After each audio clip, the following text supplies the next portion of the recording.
raw material is not from Jamaica. Unacceptable. So as government, we are committed to promoting Brand Jamaica to the world, identifying new trade and investment opportunities in order to spur economic growth. My ministry will continue to work with critical stakeholders to enable them to capitalize on opportunities in the export market, as more than ever, greater focus must be placed on growing our economy through exports. One of the things that the ministry is committed to doing is changing the soft infrastructure that will support the growth of trading across borders. To this end, a few weeks ago, we launched a trade facilitation portal that will house the information about all the various processes that underpin trading across our borders. It is our vision that the Trade Information Portal will be the central source of information that will ensure that if someone is an exporter, or even if they are dreaming about being an exporter, they need only to visit this one place that will provide them with all the knowledge they need to navigate the trading process. On the heels of this, we are also excited about the progress that we are making in implementing a single trade electronic window for the government, which will see all the various government processes integrated into a single online system that will allow for all trade-related transactions to be done online, supported by a robust risk management system to protect the country's borders and its reputation overseas.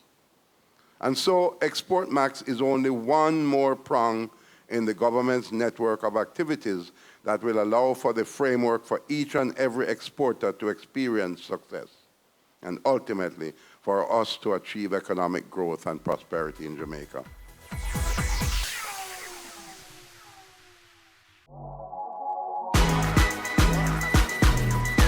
The Good Life, your trusted source for useful health and wellness information, lifestyle tips for the mind, body, and soul.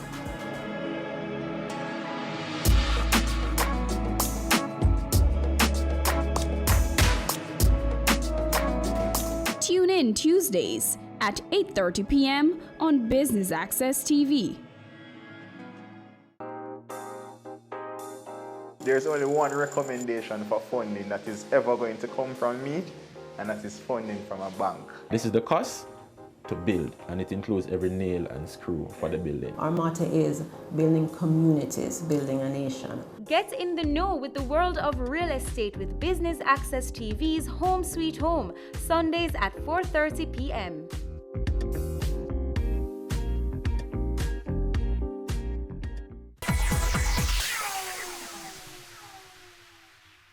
So, welcome. So let me start out by asking Dan, ExportMax, I know ExportMax started within Jampro.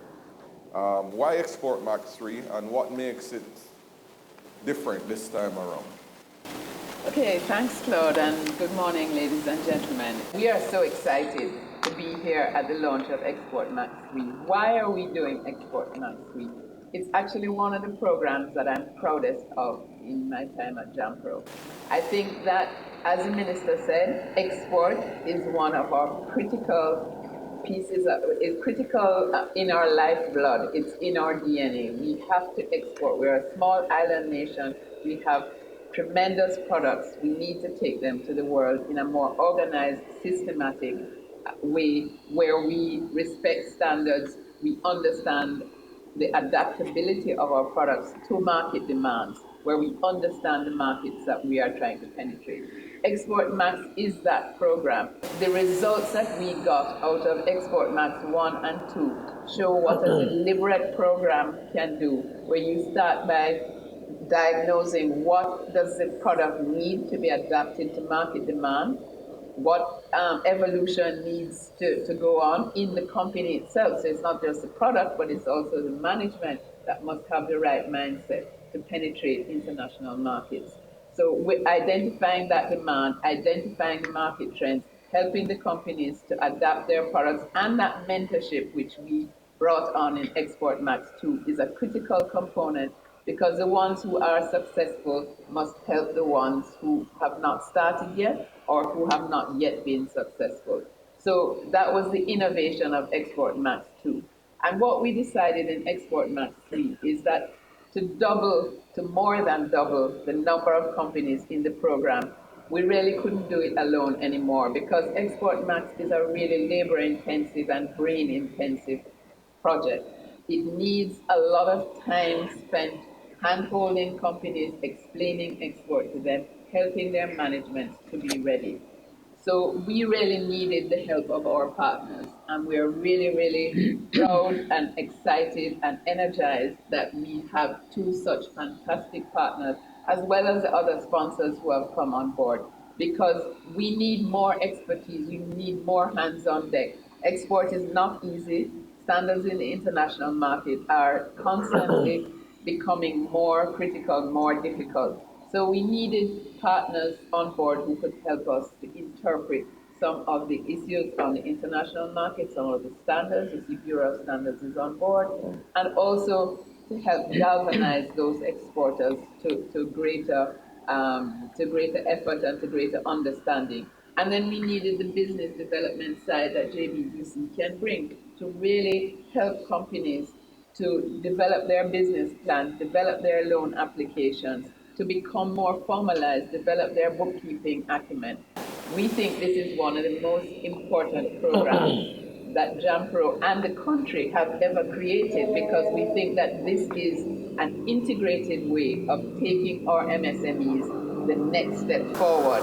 We are very excited, and we just want to have more participation from the MSME community, because sometimes you don't know what you don't know, and it's when you start on that journey of trying to understand how do I get from point A to point B that you start to realize what it is you don't know and how and where you can find help.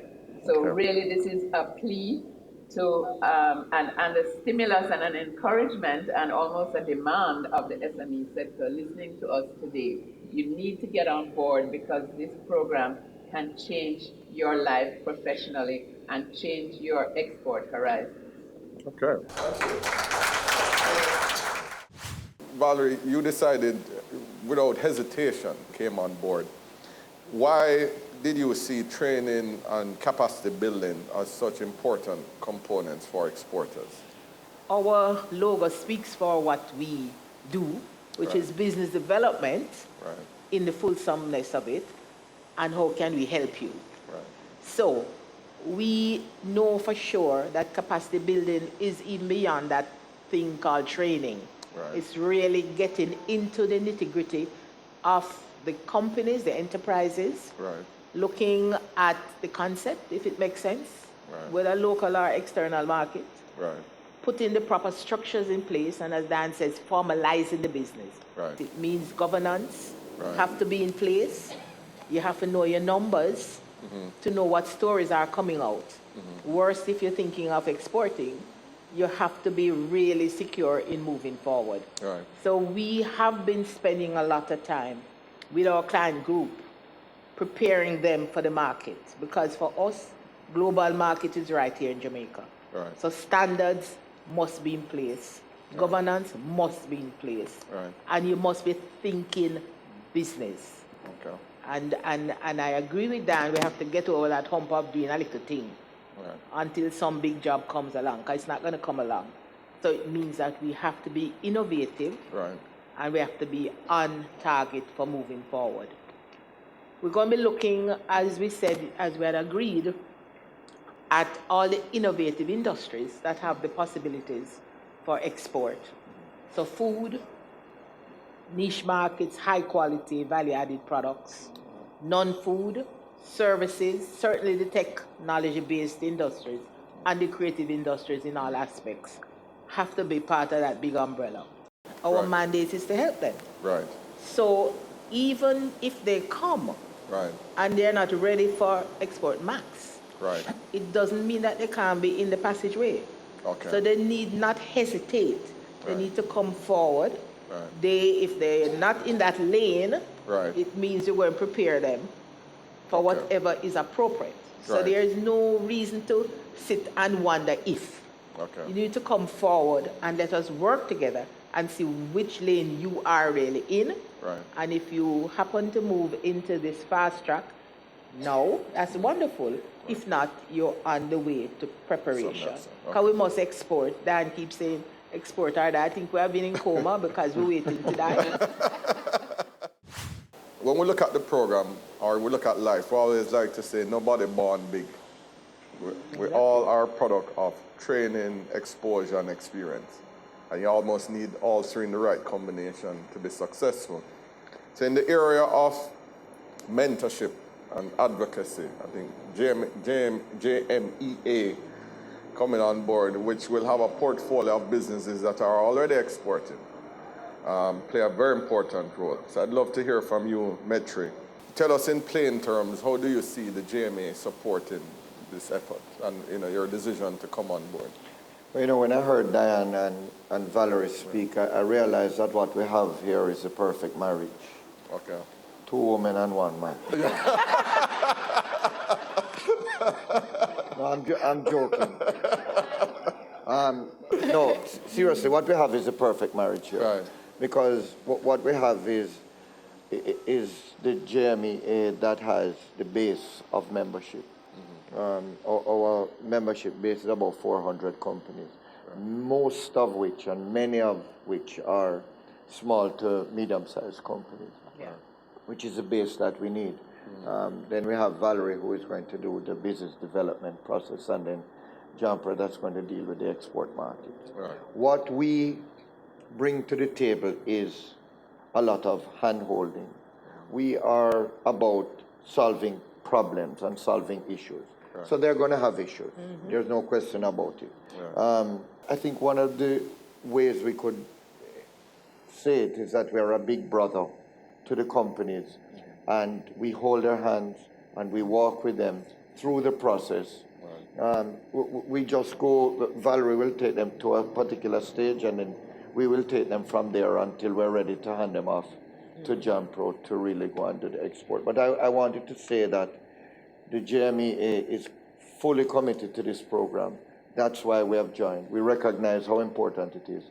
And as Diane said, it is probably one of the most important initiatives that any agency in Jamaica has put in place. The numbers speak for themselves, and we hope to be a part of this process going forward for a long time to come. How does one apply for the program? Could you give some thoughts on that? Thank you. I was hoping you'd ask that question. We have a kiosk at the back. We have several Jampro members of our team here. We have an expression of interest form, which you can get from our team at the back.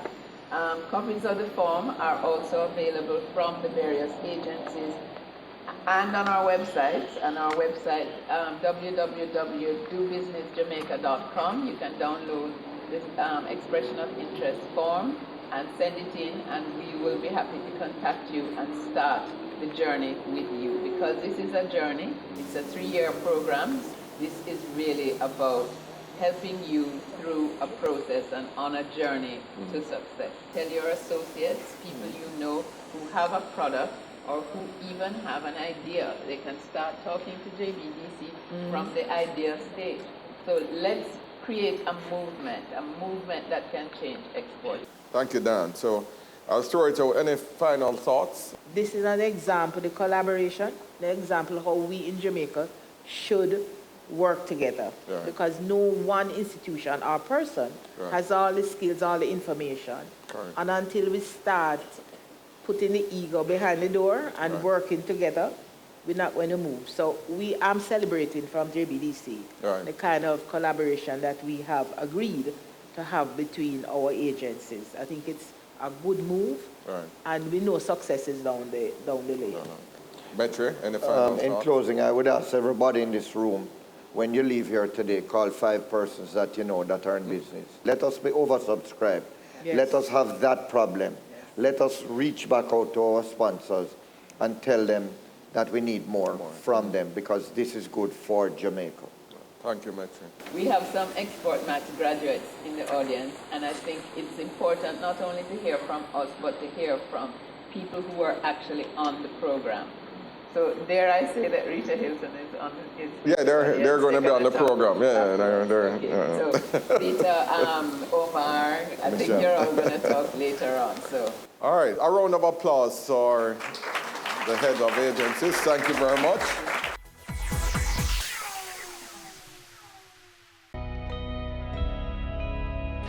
The business community has suffered tremendously due to extortion. Some have not just lost their businesses, their jobs, but lost their lives.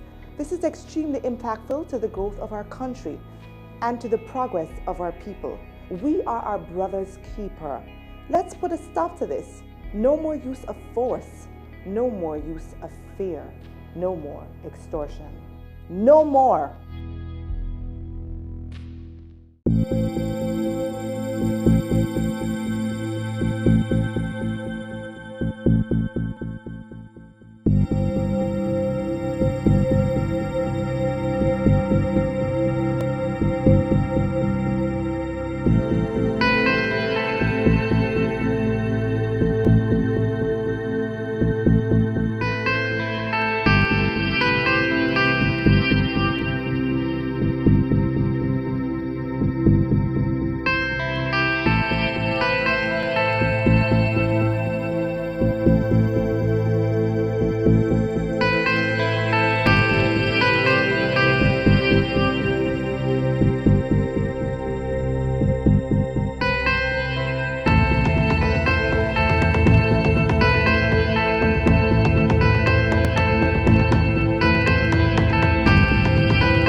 I'm going to invite some past Export Max participants to speak. Rita Hilton from Carita, Jamaica, and Omar Azan, CEO Boss Furniture. So in the spirit of ladies first, I'm going to ask Rita Hilton to come and just give a couple of remarks about her experience with Export Max. I think this is a great opportunity. Having benefited from Export Max 2, I'd like to highlight some of the things that made it so important for me and what the results have been like. It was important for me because it allowed me to step into the Caribbean export market. Carita has been in business for 34 years, and our whole business is aligned with exports. We were primarily involved in fresh produce exports, but recently we've been adding value to Jamaican products and trying to build up that component of bringing more value to Jamaica. Now, with Export Max 2, what did I benefit from? Going into the Caribbean market, which I didn't know at all, and I have to tell you that out of that, we have one concrete market which we opened in the Bahamas. And that partner has been so impressed with our output that they have come with a proposal to invest in our company and buy equity into our company. I learned that I wasn't really completely prepared to take advantage of all the opportunities. So if you're going into Export Max 3, come with an open mind. You think you know it, you don't know it. Learn, absorb, and execute. You need to have a partner on the ground in the territory that you're going to be working with that will teach you about that market and the market needs. It's not Jamaica, and it is not the globe. It is a very special type of market, and each market has its own needs. So keep an open mind, learn from the opportunities. What was wonderful is the amount of work that Jampro put in before we went into the markets. And that was the critical success of the Export Max 2. Into every territory that we went, there were buyers available, and it wasn't the underlings that came to the market opportunities. They were high level personnel that came to talk business and to do business. The other thing that I learned so much from is the capacity building. You think you know how to run a business? Well, you don't, because the way you start is not the way you grow and keep on growing. You see all this white hair? That comes from years and years of learning. I started as a high school teacher, and our exports have reached close to $3 million US. And those are sales. That is not money to spend. That's money that you invest back in your business after you've paid the expenses. So don't think that you've achieved success and can drive a Mercedes-Benz. I still drive a pickup, okay? I'll just say that for me, for my company, it's been an amazing experience. The team has been behind. There are times when I wasn't even up to doing some of the things, and they came and sat in my office and said, Omar, listen, we need you to get this thing done. And they would push me to do it. Today, I'll say historical. This is our first time in history that our company has receivables. Today, I checked it this morning, from 14 different countries owing me money at the end of this month to pay me, to pay my suppliers, where I think at the end of this month, I can probably pay all the suppliers I owe from just a foreign exchange earning. So that is a huge, huge, huge difference than where I was a few years ago. This is an excellent thing that JAMPRO is doing. I'll say it. You know me, I talk the truth every time I come up on the podium to speak. And, you know, we need to just get everybody behind this. Our Jamaican people, our staff in our factories, we need to push our exports to get this country going. Thank you. I am inspired and excited this morning. And I want, on behalf of the entire team, JAMPRO, JMEA, JBDC, I just want to say thank you all for coming out and hearing this program and participating in this launch. So we're going to take you into the Caribbean, Europe, and the USA to sell your goods and services and to return with those all-important contracts and to deliver on the promise that you would have made to be a champion exporter. I expect this program will be a positive, life-changing experience for you and your businesses. So where do we go from here? The steps are very easy. We are inviting all business owners here to complete the registration expression of interest form. Following the expression of interest, you'll be required to complete a more in-depth application form. The deadline for submission will be January 30, 2019. Final selection of participants will be done by March 15, 2019. And by April, MOUs with all the participants will be signed, and that's when the real work begins. But it will be exciting, it will be fun.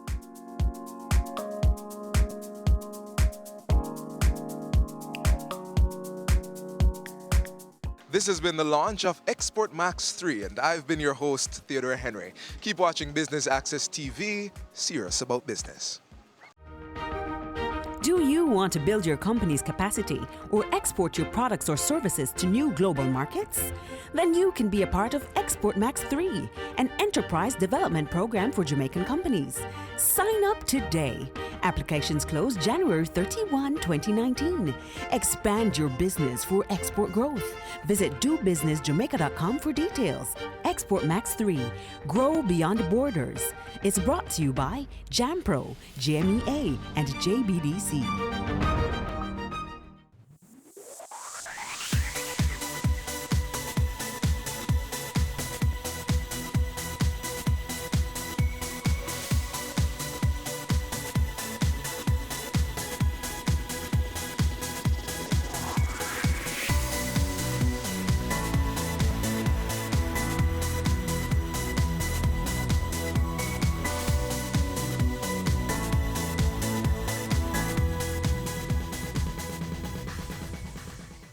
Business current affairs you can relate to.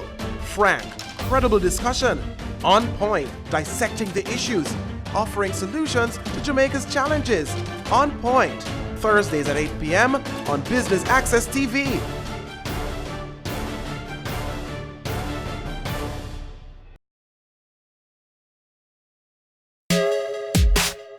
My name is Christelle Harris. You're watching Business Access TV. Serious about business.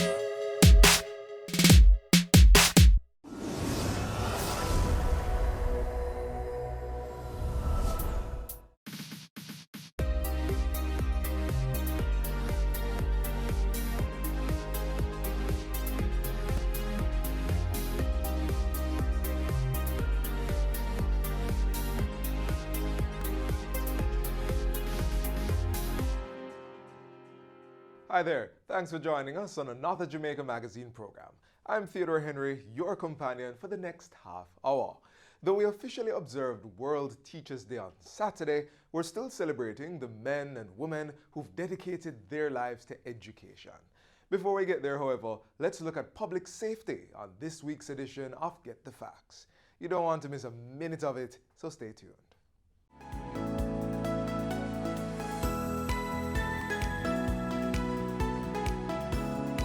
Did you know that you can apply for a copy of your birth certificate online or by visiting any of the Registrar General's Department offices listed on their website? For ease of processing, there are several things you need to know about the person or child whose birth certificate you are applying for. Here's a checklist. Ensure you know the correct name and spelling of the person, as well as their mother and father. You will need their date and place of birth, which is usually the name of the hospital or location they were born. Parish of birth is also important. Find out also the birth entry number along with the date and place of registration for the adult or child. Remember, for additional information on how you can apply for a copy of your birth certificate or someone else's, contact the Registrar General's Department today. This week on Get the Facts, Assistant Commissioner of Police Dr. Kevin Blake joins us to discuss public safety and traffic enforcement on our nation's roads.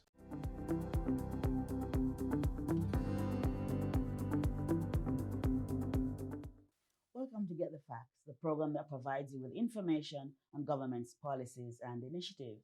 I'm your host, Anthros Campbell.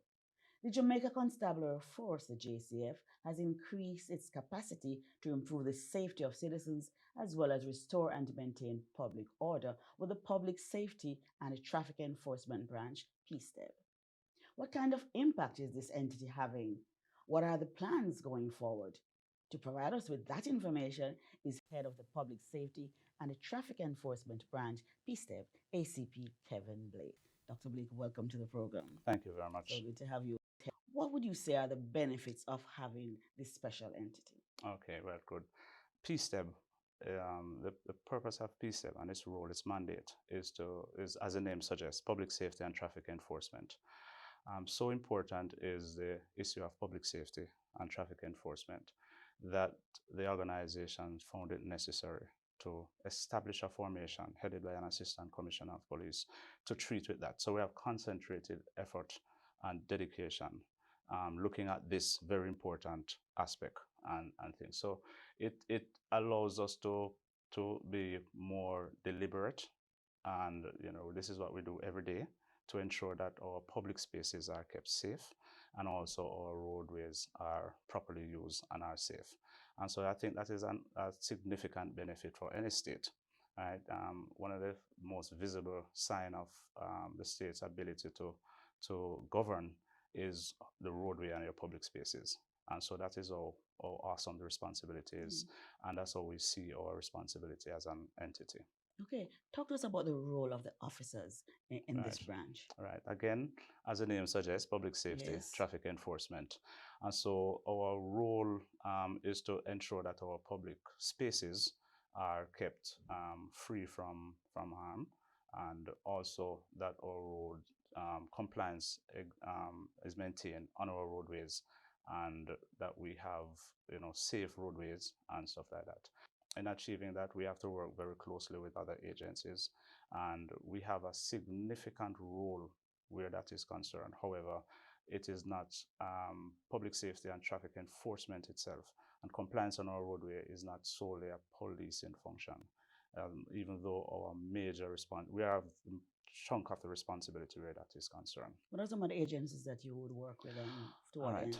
And so when we look at the policing is a means to an end when it comes to particular compliance on the roadway. So you're trying to change our behavior, and so that is the end. And so when we issue citation tickets, there are other things that needs to be done. Persons now have to either pay the fine or they go and face the court, and so that's another agency. And so we expect that the courts now hold up their end in ensuring that the process runs smoothly all the way through. Now we talk about engineering of our infrastructure. And so we look at places like NWA, that I'm happy to say that we work very closely together, and we're getting very good cooperation and excellent response from NWA and stuff. But engineering, safety and compliance in our infrastructure is very critical to maintaining road safety and stuff. And there are several other agencies that we've worked with. We are talking about the Island Traffic Authority, Transport Authority, that issues road license to public transportation. We have to work very closely with them to ensure that persons who are vested such awesome responsibility are persons of the type of character and that level of responsibility, so that they can take our children to and from school. And so, it's a whole team approach in treating with this. ACP, we've been witnessing an upsurge or increase in unruly behavior on the streets. Right. If you listen to the radio, if you read the newspapers, that's what you've been hearing.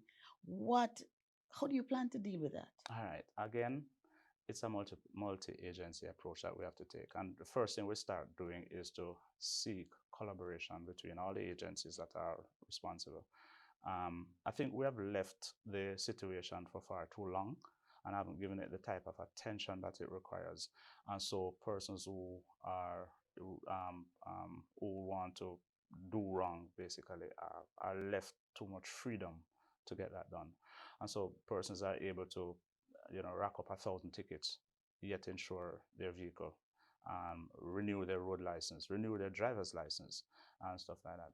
And so the deterrent effect is not there. And I am really hopeful for the new Road Traffic Act, and I really hope that some of the venom in the sting that is required to ensure compliance and ensure deterrence from certain behavior exists within it.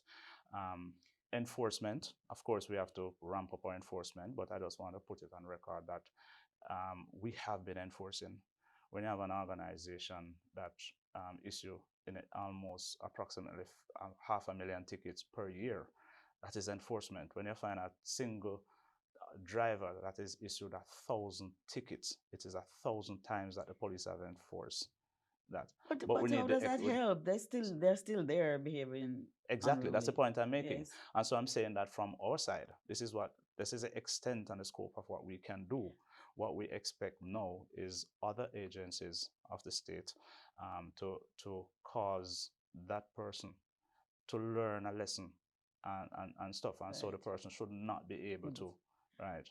But sir, on some roads, if we talk about motor vehicles now, on some roads, you know that people are always going to be behaving badly. Why isn't the police on those roads, for example? Some of the roads I use every day, you see people making 3-4 lanes. Where's the police? I know the police can't be everywhere, but I mean, at least you would get some feedback that these roads really people are unruly. Why aren't you present? I'm happy you asked that question because, in response to your question, I won't be seen as a complainer because I'm responding to your question. But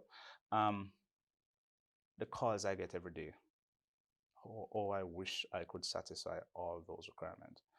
When you're briefing your men, one of the first thing I do when I brief my men and women before they go out in the mornings at 4 a.m. is to tell them thanks for being there, because it's an awesome responsibility. And the demand is there. And I'm not complaining about the demand, because demand is made of you when there's value for your service. So when the public demand things of us, we like that, we appreciate that. However, we can't satisfy everywhere that, and no society, I think, can.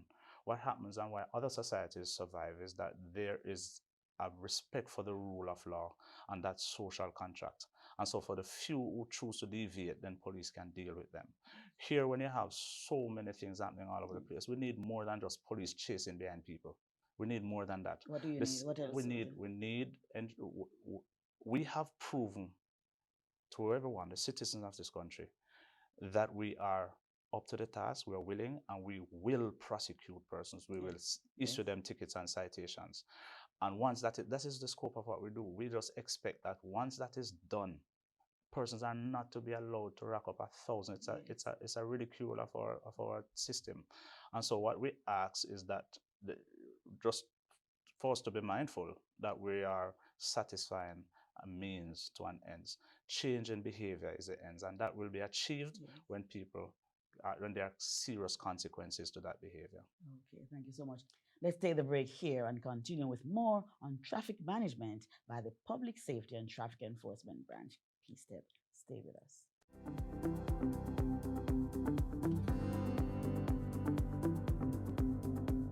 Motorists, when driving on the road, here are some simple reminders. Look out for and extend courtesy to all road users. Give plenty of room to pedestrians, especially in wet weather. Drive slowly. No bother wet them up. Slow down when approaching a pedestrian crossing or school, and always be prepared to stop. Remember, a school zone is a 30-kilometer zone. Cut your speed. Drivers of large and slow-moving vehicles should always keep in the far left hand of a dual carriageway. Keep it simple. Drive left and pass right. These are just simple reminders of your road duties. Drive safely.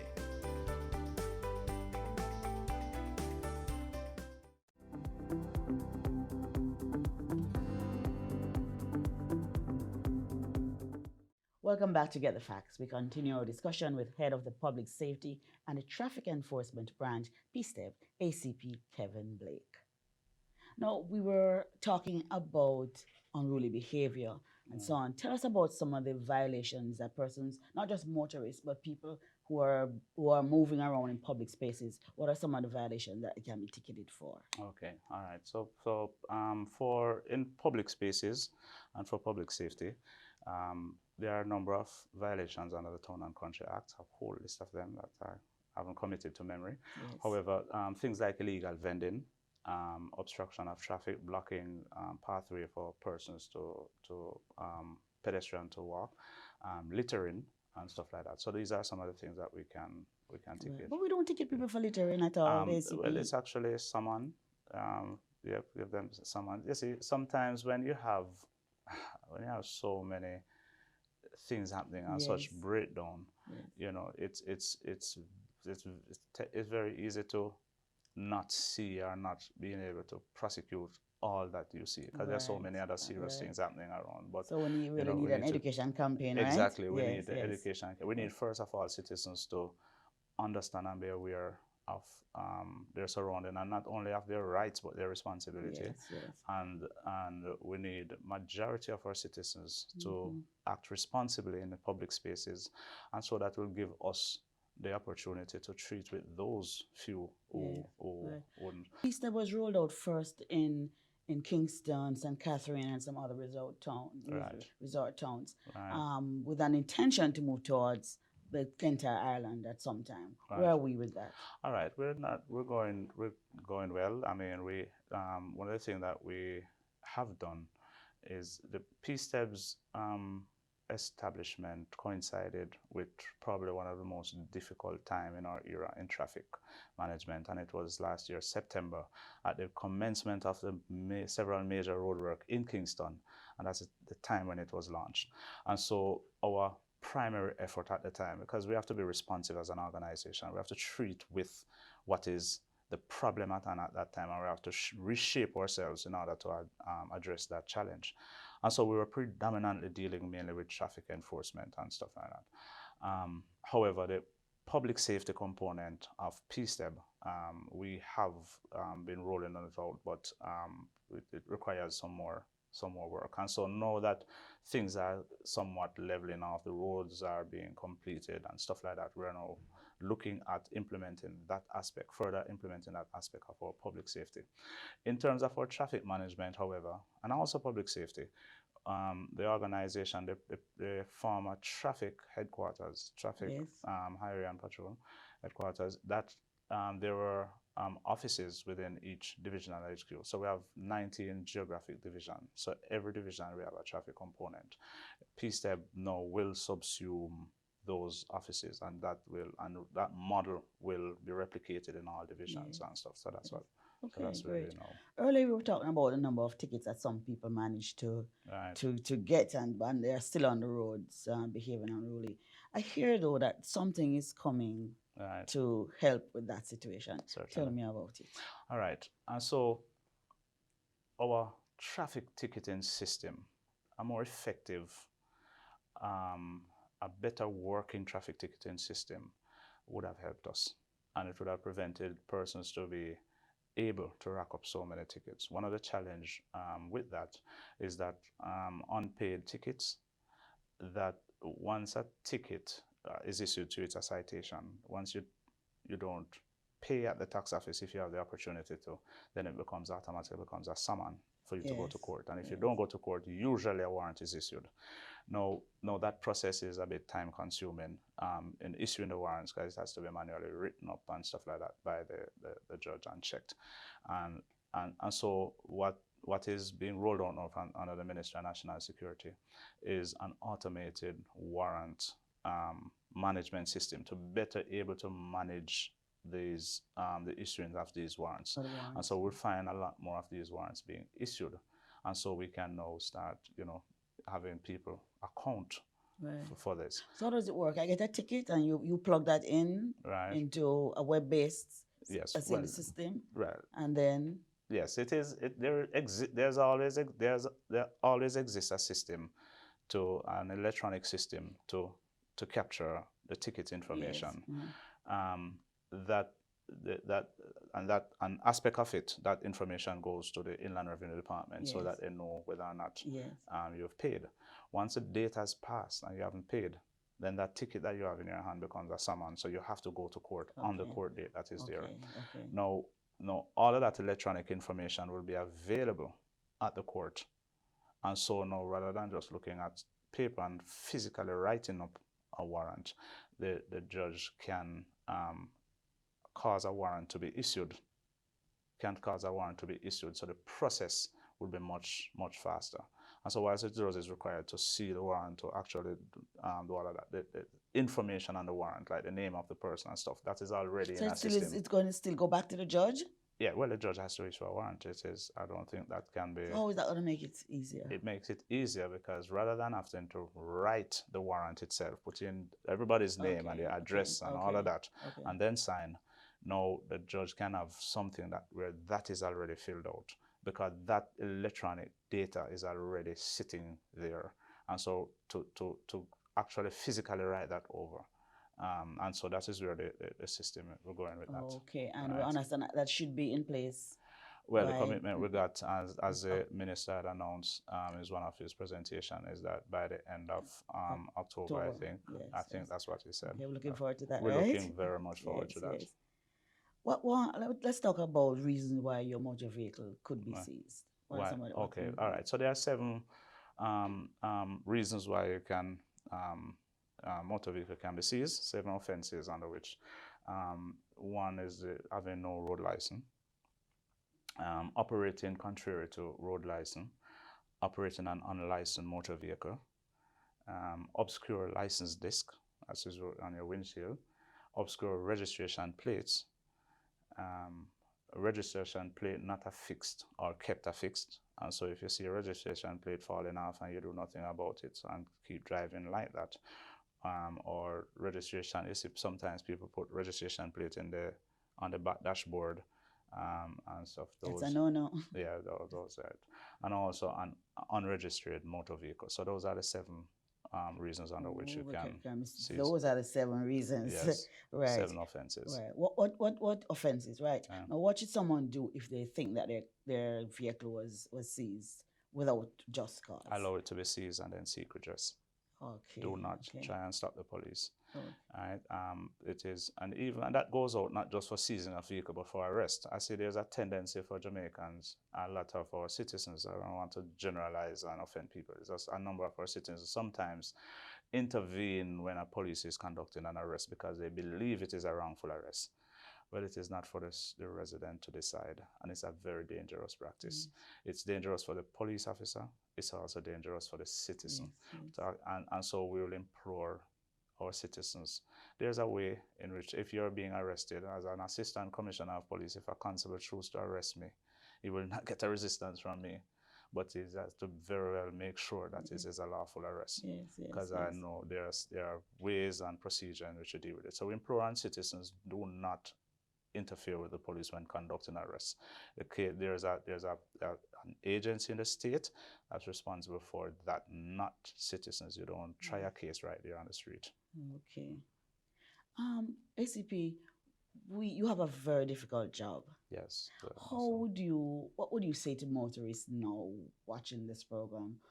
What are some of the things that we can do as citizens, motorists, pedestrians, using public spaces? What can we do to help you? All right. So for the road users that always comply, continue to exercise a level of intolerance, not aggressive intolerance, but intolerance to the extent where you will photograph what you see, video or tape what you see, send it to the police, and be prepared to go and give evidence to that. So we'll say that.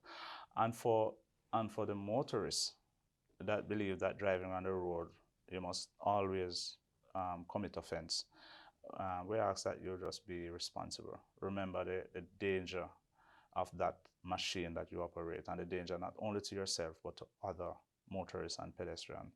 And so we ask that, you know, and when only adults are issued license in Jamaica. And so, you know, we are to be able to take command and control of ourselves first and foremost. And so we ask and implore. You know, I was talking to a bus operator this morning and remind them that it's a noble profession.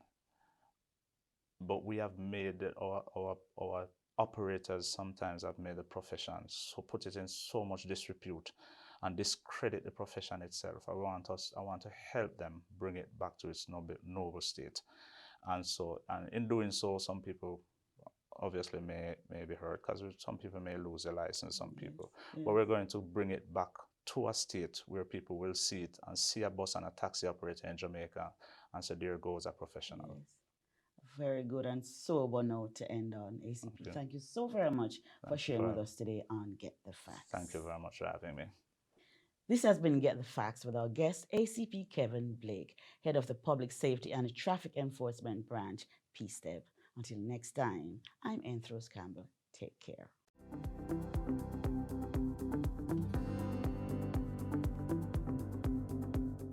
Businesses operating within parishes under the state of emergency, your closing time has been extended. In St. Catherine and Clarendon, clubs, fast food restaurants, petrol stations, and establishments operating under a tavern license, your opening hours are 7 a.m. to 11 p.m. For supermarkets, grocery shops, haberdasheries, and other businesses, opening hours are 8 a.m. to 11 p.m.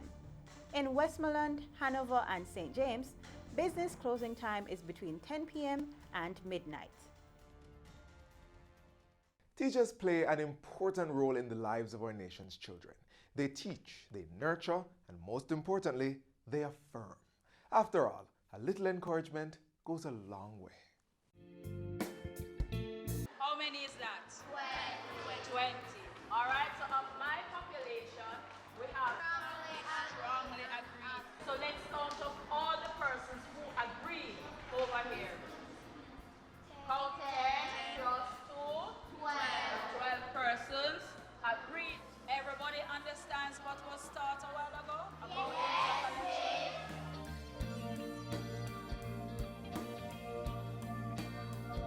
It is important that our teachers ensure that we understand the work so that when we go home, we can be able to study it on our own so we can get better grades or good grades on our tests so that we can get something. It makes me feel very happy to know that there is a teacher who might tell me if I do not understand.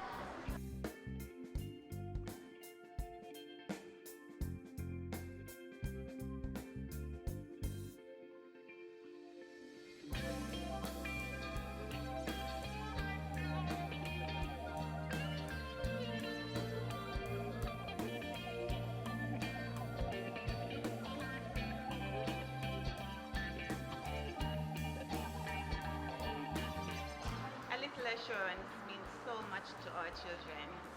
It's motivation for them to perform at their very best, even right here in the classroom. And my little friends, Miracle, Alyssa, Rihanna, and Latanya will agree as I ask them this very important question. Why do you want your teacher to make sure that you are learning? Because in our future, we'll have to get some good careers and it will mess us up. For instance, if you are going to be a chef, you got to learn what ingredients to use and what to not use.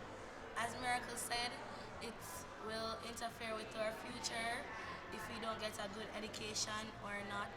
So it is very important for our teachers to teach us so that it doesn't interfere with our careers and our future.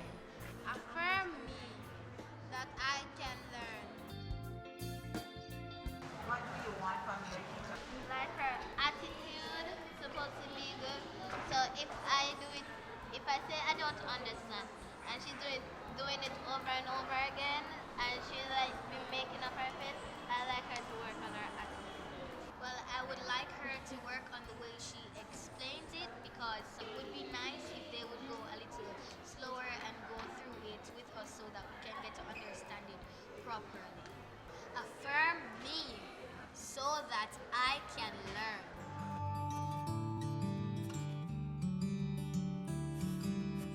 Thomas, you heard the students. They say they want teachers to explain more to them. They want them to don't speak too soft or too harsh to them to make sure that they are learning. What do you say to that? First and foremost, I do believe, like the children, that teachers have to be patient. And even though somebody may be a very good student in one subject area, they may not be a very good student in another subject area. And secondly, explanation is part of the curriculum. What are some of the things that you do? What are some of the methods that you use as a teacher to make sure that your students are learning? Some students understand quicker, some don't, so we can pair them up with those who don't understand, because sometimes peer learning is better than even us explaining. But I find that they understand better and they understand longer, so they remember longer when they work on it themselves, and it is the same for us as adults. So the confidence that they have help them to develop and want to learn more, even if the topic is something that they didn't like in the first place. It is good to know that you have somebody that you can go to that is willing to help you to understand what is being taught. Affirm me so that I can learn. I feel good when my teacher gives me good comments on my work. Keep it up. Good job. And those are some compliments that will motivate children as they go on in life. I will continue to affirm my students that their learning benefits them. Affirm me that I can learn. Jamaica will host the second Tourism Resilience Summit of the Americas on October 9 and 10. The two-day summit seeks to explore tourism climatic resilience initiatives from around the world. This game-changing summit is being held under the theme, Building Tourism Resilience for Sustainable Futures. Global and regional speakers will share best practices on how to recover from man-made and natural tourism disruptions. That's the second Tourism Resilience Summit of the Americas on October 9 and 10 at the University of the West Indies Regional Headquarters in Kingston, Jamaica. The event is open to the public. Thanks for watching another edition of Jamaica Magazine. Join us again tomorrow when we'll do this all over again. Send your feedback on today's show to jamaicamagazine@jis.gov.jm. Also, follow us on our social media pages, download our app on your Apple and Android devices, and visit our website at jis.gov.jm for more information. On behalf of the entire production crew, I'm Theodore Henry. Thanks for watching.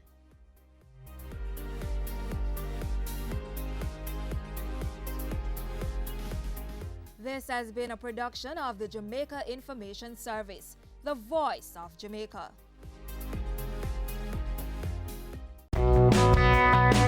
My name is Dennis O'Brien, Chairman of Digicel. You're watching Business Access TV, serious about business.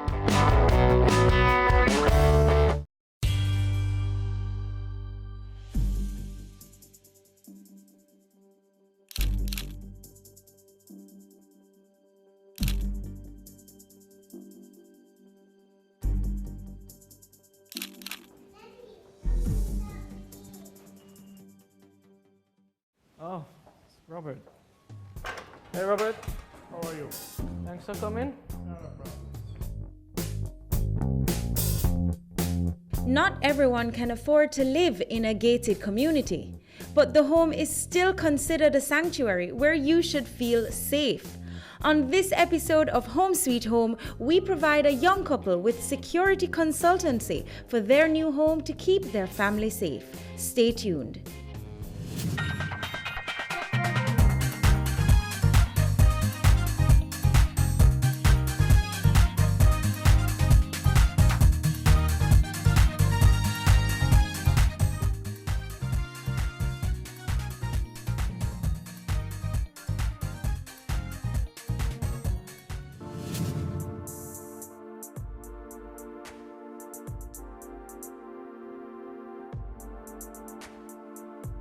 Well, Robert, thanks for coming by. Nice meeting you. Heard you were the person to talk to where security is concerned. Unfortunately, yes, that's correct. Alright, so we just kind of moved in and settled down. And we can see the place, so can you give us a lowdown on what you have to offer? Well, essentially what I'm going to do is just take a look at everything. I'll tell you what's right. I'll tell you if there's anything I see wrong. Tell you what I think the fixes are. We're going to try and keep it economic. What I essentially do is look at houses, apartments, and determine what their security tweaks need to be and what their vulnerabilities are. And it won't be any different here. And it has to tie into what your daily routine is, so I don't turn your house into a prison. Yeah. But at the same time, it is somewhere that you feel safe to be. Tell us something about you and your company. Oh, well, I'm still learning. I haven't done it for too long, only 42 years. So I'm learning as I go along. Based on the size of your property and what needs to be done, I come in and I look at it and I tell you, does a door open properly? Do you have the correct door? Do you have the correct lock? Are your grills adequate? What I could do to defeat the grills if I wanted to, and how you can fix that. And essentially point out to you what you need to do that when you come into your house, it becomes your castle. Are there any projects that you've worked on that would give us kind of scope of? I'm currently the Senior Director in charge of Safety and Security at the University of Technology. And the campus is known as the benchmark for the provision of security to tertiary institutions in CARICOM. Jamaica 50 celebrations, I was responsible for the security coordination of that. And I am the security chairman for the Jamaica Football Federation and a member of the CONCACAF Security Committee. So, like I said, I'm learning. So Robert, let's do a little tour of the place and you can just point out what you think we need to do in terms of improving security around the place. Before we even take a step, your grill. When you're doing grills, you need to ensure that the density of the steel is sufficient to withstand any attempt to defeat it. And you can look at how the grill work is done in terms of where the joinings are. Some people will do what is not adequate joinery, but conceal it with putty and paint. The good news is you have good grill, and you have 2 plate-guarded locking areas, which means that the grill can't be turned in on itself, and you can't immediately reach for it. The locks that you have, that's a very good lock. That's an excellent lock. For 2 reasons. You can't bust it that easily, and you can't lock yourself out, because the only way you can lock that is with a key. So you can't just shoot a padlock and then suddenly remember that your key is in your bedroom or in your kitchen. So is it that we need 2 for it, or Yes, one you is do. sufficient? You need 1 at the top, 1 at the bottom. And your lock sold, that 1 key will do both. So you don't run into the situation of trying to remember which one of the keys fit which lock. That sounds good. And if for any reason you lose one of the keys, change lock. Don't cut a new key. Just switch locks entirely. Yes.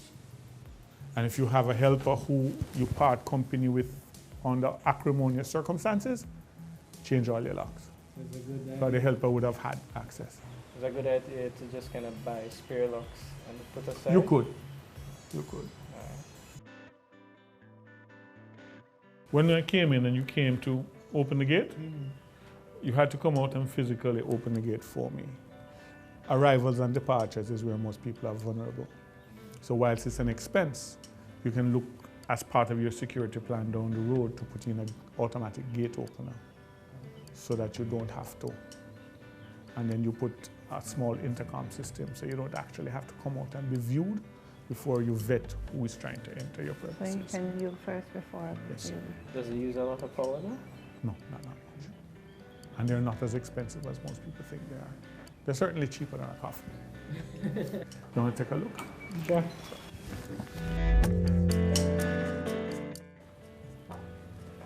Oh, before you go any further, let me show you this. You have two types of lock here. This obviously doesn't work with a key. It's just when you keep the door shut and you want to open it. This is good. It's a deadbolt lock. It also means that when you are leaving, it uses a key. Again, you can't lock yourself out of the house. Thing is that on the inside, you need to put some form of light grill work so that I am not able to just break this and reach in and defeat the lock. Would they be able to force through though? It would be a little difficult once you are anchoring, which is why I tell people that all these locks are lovely, Yes. but nothing beats a tower bolt. Okay. So a tower bolt on the doors that lock away from where I can easily reach, that locks into the frame, is a good thing to have. All right. Okay? Sounds okay. After you. Hey, baby. You like it? Oh, you have a little one. Yes. What's here? Ah, powder room. Uh-oh. No grill.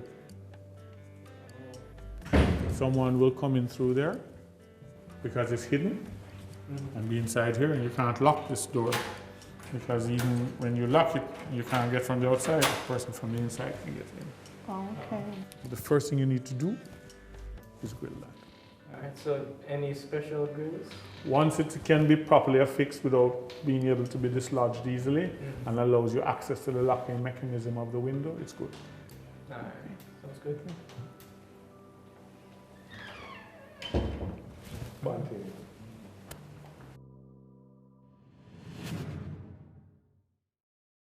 Have you seen it? It's BATV Live. Live streams of business news weekdays at 7:30 p.m. Stay on point Thursdays at 8 p.m. with our Business Current Affairs show and Weekend Business Report Saturdays at 7:30 p.m. wherever you are. Log on to our Facebook page at Business Access TV or visit our website at batvja.com. Live and at your fingertips. Business Access TV. Serious about business. Violence is bad. Violence against our innocent little children is terrible. Pretending not to notice when we know or suspect that a child is suffering is awful and morally wrong. In the words of the great Nelson Mandela, there can be no keener realization of a nation's soul than the way in which it treats its children. Think about that for a second. I have a voice. It's one of my gifts. I intend to use it on behalf of our children. No more violence against our children. Make your move to stop violence against our children right now. No more. No more. No more.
I noticed you say you just moved in, so you haven't got all your furniture in yet. No, we haven't. We're trying to figure out where we should put them and where to Well, the save. placement is usually leave it up to the woman.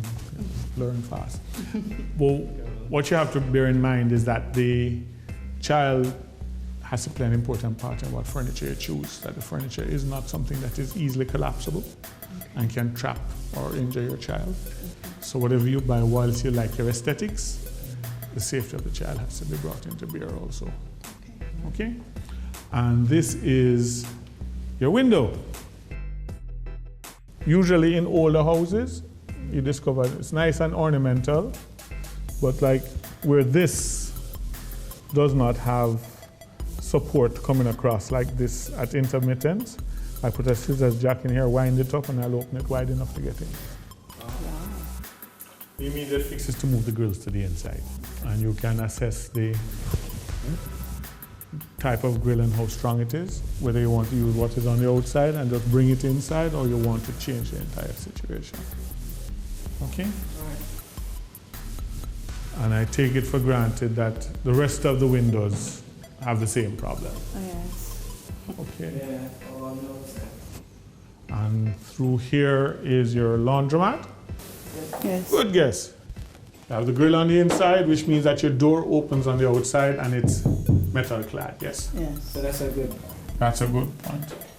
Only problem I have is that it's a single point of contact with the, which means I can use this as a fulcrum and pull this in.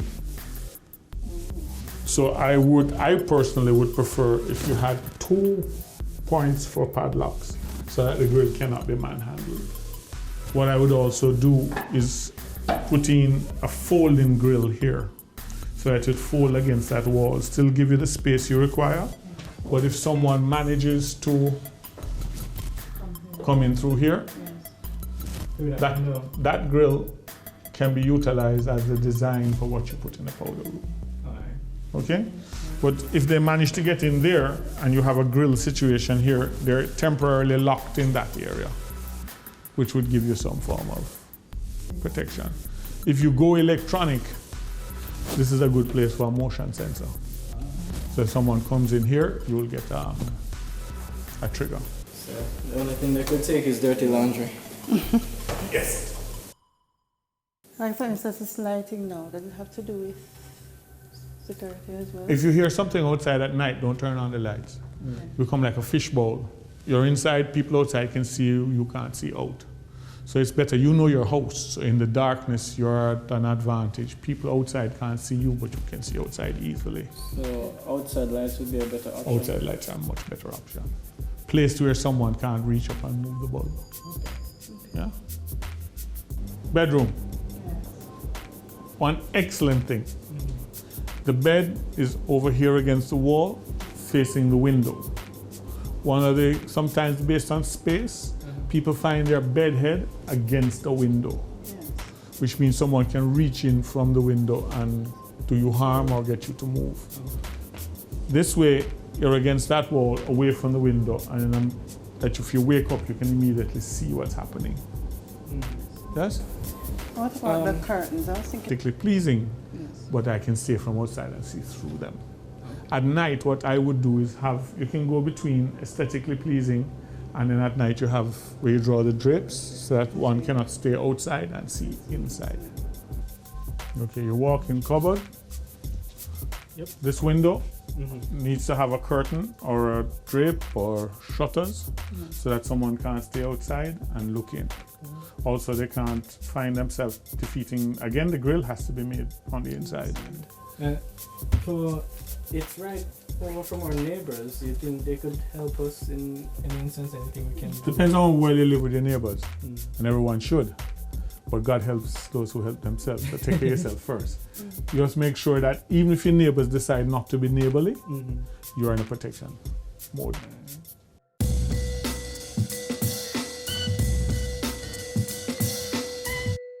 Now that we see all that's inside and all the issues inside, would we like to go outside? Oh, I'd love to. After you. Following your wife.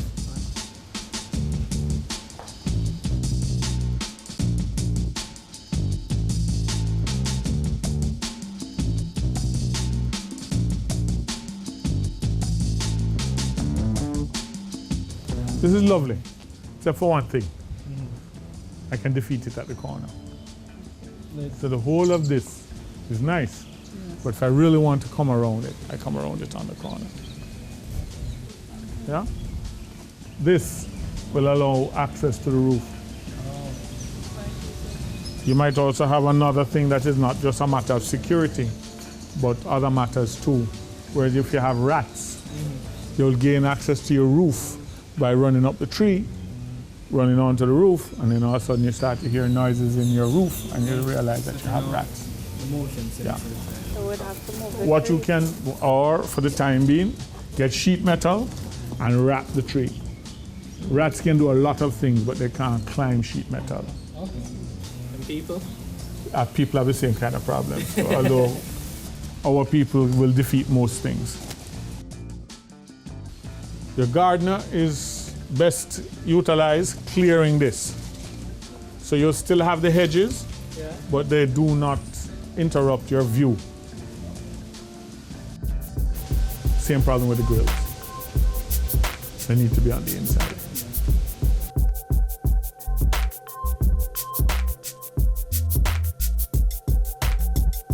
You see the camera system is here. The best thing is that cameras are mounted, that they watch each other. So that camera, for instance, will see if I try to mess with this camera. Yeah? And there are systems that allow you to use your smartphone, turn on your cameras at home, and view what's happening. It's an external area, but this lock has to be changed. This lock needs a deadbolt lock. I'll show you why it has a problem. Use a knife like this.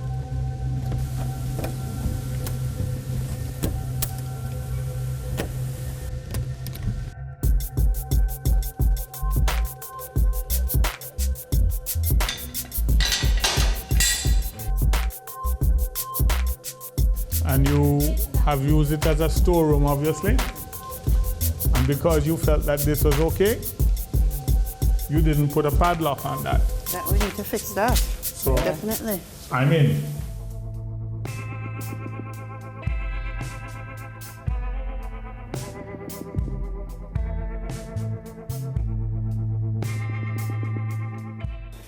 Like how we have a lot of locks and a lot of keys. What do you suggest we do? There are locks that are sold, I think up to about 4 to a pack.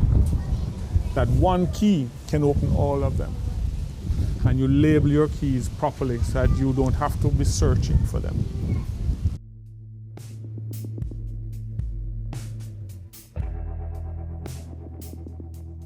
What I can do that I've done for other clients is I can do a written report for you and indicate your options, that you can do this now, this has to be done now, or this can wait for a little bit, and the various phases that you can do.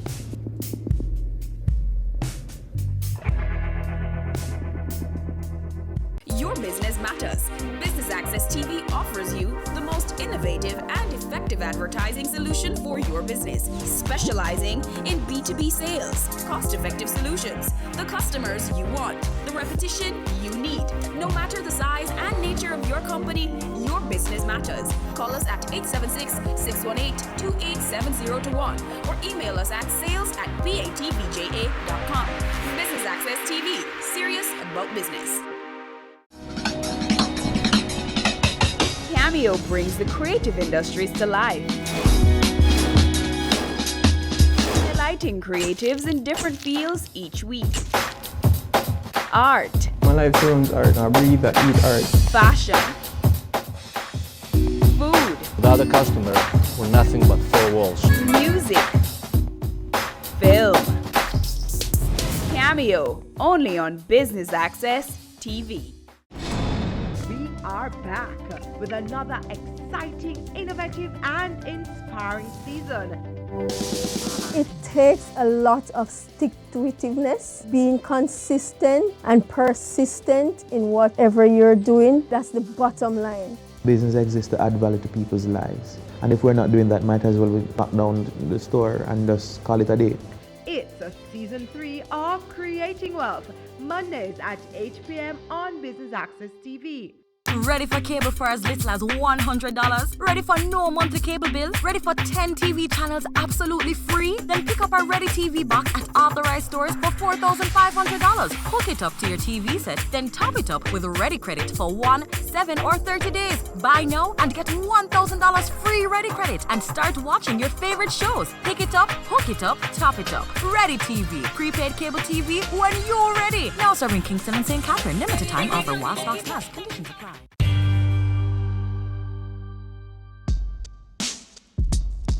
Thanks again, Mr. Smith, for coming into our home and just kind of giving us the rundown on what we need to do.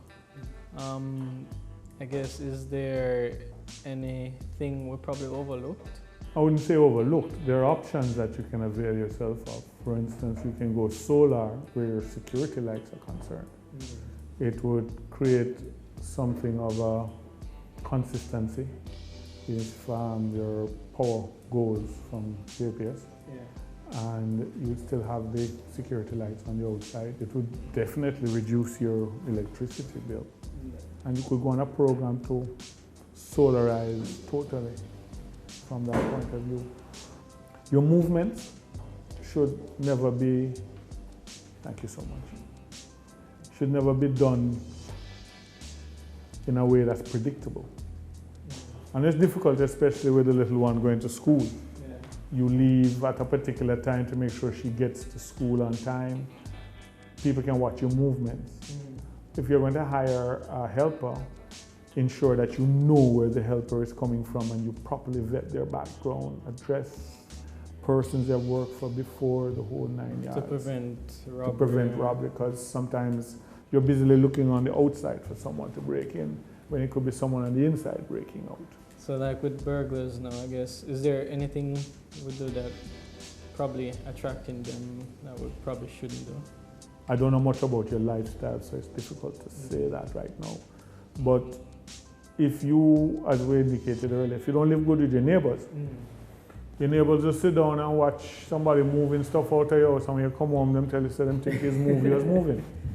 But if it's even a pleasant good morning, people tend to look out for you if you act in a manner that makes them feel that you see them as a human being and you care that they exist.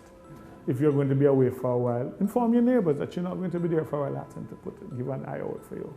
And don't make people make deliveries, like if you have newspapers that are dropped off, they will pile up if you're not. So you stop those deliveries. Like the solar thing, is there any other technologies, lighting, grills? LED lights cut down on power usage, and they tend to look bright, but in certain utilizations they may not give as much illumination as a security person might find adequate. But it all depends on what you choose. In security, if you pay peanuts, you get monkeys. So is it a recommendation to have brighter lights outside and dimmer lights for the inside? Yes. You want someone to feel that they are in an area that they are illuminated. You don't want to feel that they can hide somewhere and you create shadowed areas that they can sit and wait. And like when we're away, should we leave lights on? Or should we Or you can put lights on the, not timers, the sensors, light sensors, so that when it gets dark, they come on. So someone knows, whether they are not, they're not too certain. If you're not going away for too long, leave on a television set. People, when the television set scene changes, people looking from outside get the impression that someone on the inside is moving. And between that and a radio, they're not too certain whether there's a discussion going on. So you look around and you say, I wonder if they're here, I wonder if they're not. It's difficult once there's some form of noise and movement going on. Let me just quickly run back through what we've gone through so that we have it down pat. The grills that are on the outside of the windows need to be duplicated on the inside or removed to the inside. The padlocks that you have need to be of a sturdy kind, and you have padlocks that can utilize a number of padlocks, but one key will open all of them. That will save you having to stand there and fumble with your keys. Your fence line is adequate, but you need to not just say, I have an adequate fence line and relax. It doesn't work like that. And the shrubbery that grows along it should be neatly trimmed. That doesn't allow people to conceal themselves in it. Or spiky. Or be spiky. Yes. You need beams that run down the side of your home that allow people not to be able to get to your windows without setting off some form of alarm. And I would suggest that you put an audible on the roof so that it not only trips it, but it tells the entire neighborhood that someone has tripped it. Your locks, your normal door locks, need to be deadbolt locked, and where possible they need to open outwards. It's difficult for someone to kick a door in that opens outwards, and all exterior doors should be where possible metal clad. You need to ensure that you look at the possibility of a remote control for your gate, because your arrivals and departures is when you're most vulnerable.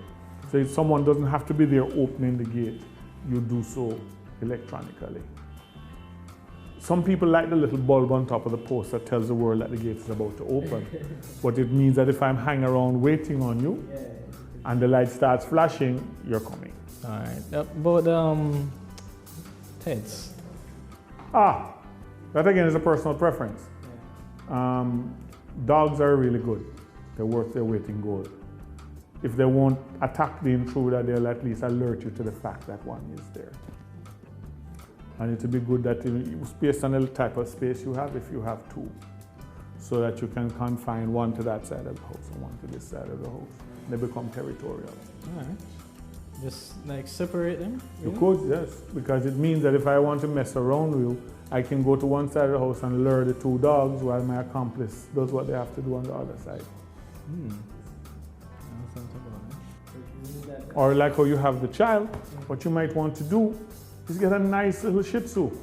Men I don't like small dogs. Small dogs make a lot of noise. And they're very nice with children. And especially a Shih Tzu or a poodle will yap their life away. And a small dog, funnily enough, will run and bite you faster than a big dog will. And if a small dog is in the house, they not only are going to, see, I'm trying to get you a pen. They not only will become a companion for your child, but protect them. And the people from outside can't get to the child or the dog, and the dog will alert you that there's somebody on the outside. And the technology has gotten to the point now where it is not that expensive once you've set up your camera system properly to sit on the net with your smartphone and turn on your camera to some extent and see what's happening. Thank you again, Mr. Smith.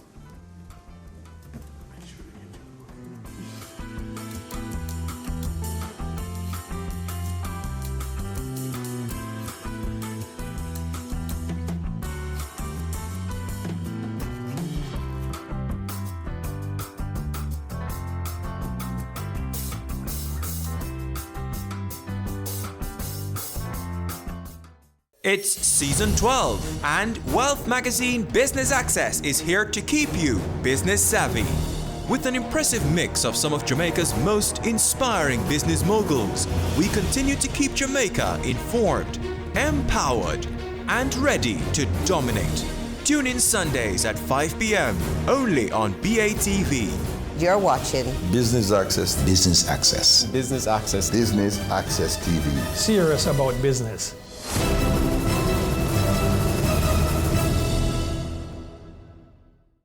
Business current affairs you can relate to. Frank, credible discussion.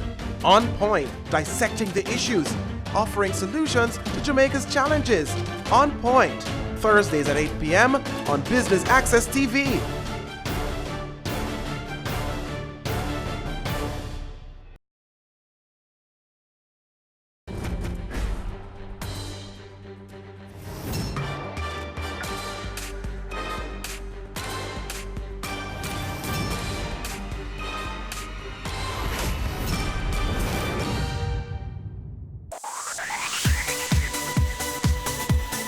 You're watching Business Access TV. Business Access. Business Access. Business Access. Business Access. You are watching Business Access TV. Business Access TV. Serious about business. Serious about business.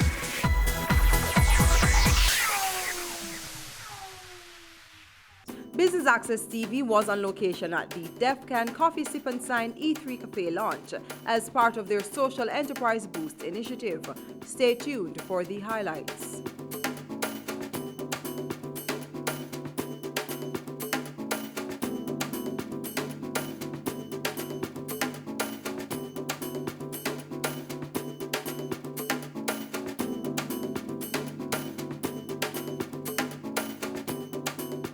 It's wonderful to be a part of SEBI, an organization or initiative that is assisting different organizations in terms of building their own community. For here in particular, I really love the fact that we are a part of an initiative that is empowering the deaf to actually grow their community, to be successful in their community.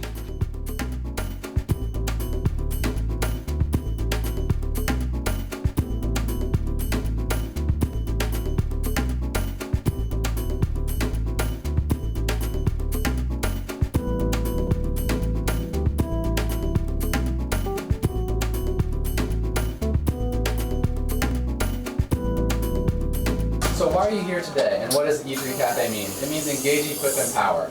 That's our focus at Def Can Coffee. We want deaf youth to not feel negative about themselves, but we want to engage them in the process, get them included where we can show them that you can. And then through that, they'll get equipped with the skills. So as they see me as a talented, skilled barista, I'll teach them what to do, they'll get the skill, and then that will lead to them being empowered, and then they can show to themselves and the rest of the world that they can. So here at the E3 Cafe, what we'd like you guys to think about is renting the space for your next meeting that you need to have. We can set the space up with tables, you can have a private meeting here. We have many amenities. We have great coffee, really comfortable environment. We have a nice television we can do presentations from. We have Wi-Fi here from Digicel, private bathroom, and you know that you're gonna help build Jamaica.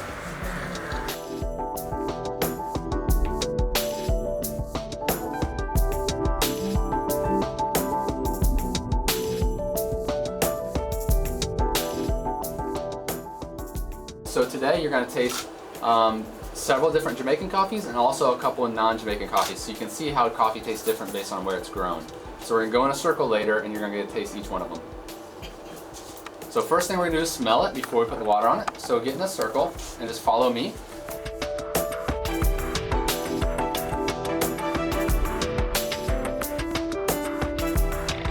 So now we're going to put water on it.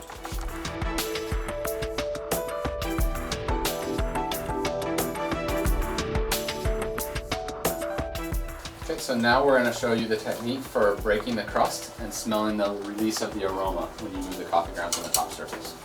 I'm going to take this here and brush it across the top. It's going to release the aroma.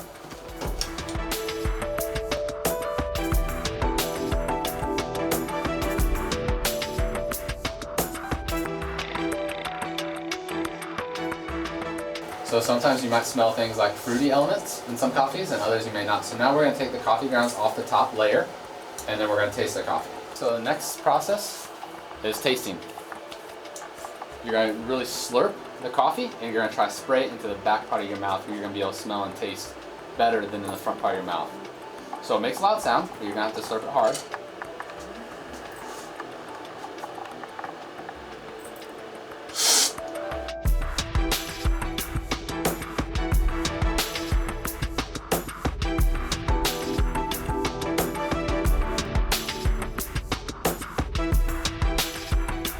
SEBI was designed to assist social enterprises to become more efficient businesses. Jane Foundation is a charitable organization really designed to help to meet the needs in Jamaican communities, and what we found was that most of the NGOs or not-for-profits depend heavily on donor funding, and the initiatives were not very sustainable. After a while, once the project funding ends, then the outcome, is reduced. And so we decided to introduce the social enterprise business model, which introduces a more sustainable way of delivering services in Jamaican communities, where the enterprises would earn their revenue so that they can support their social mission. That is really what SEBI is about, strengthening social enterprises, which are businesses that support a social or environmental mission.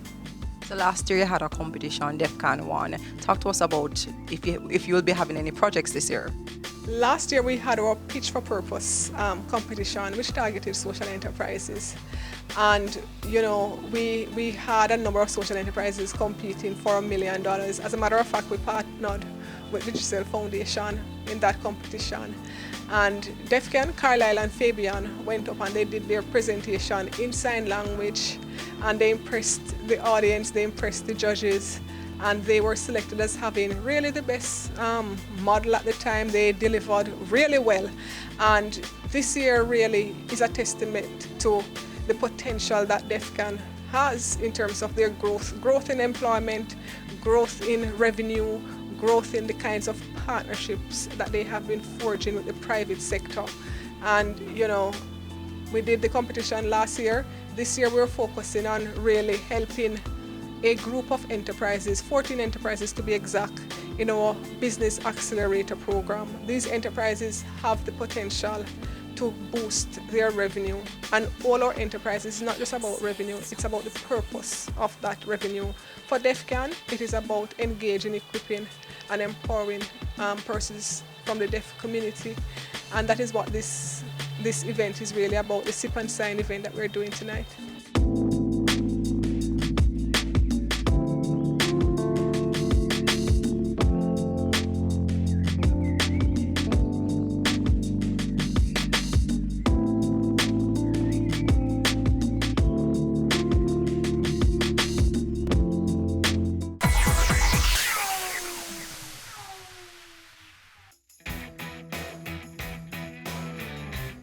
I'm Jean Laurie Chin, and I'm the Executive Director of ProCom, ProDev, and CCRP. BATV had heard about our outreach arm, which is a Caribbean community of retired persons. I think BATV is having a very positive impact. And as a result of that excellent feature, we got more members. So clearly people are watching BATV. I always say to my clients, you should have a 360-degree campaign. Do not limit yourself to one media house. And especially those who are in business, I think it's very important to include BATV in their portfolio.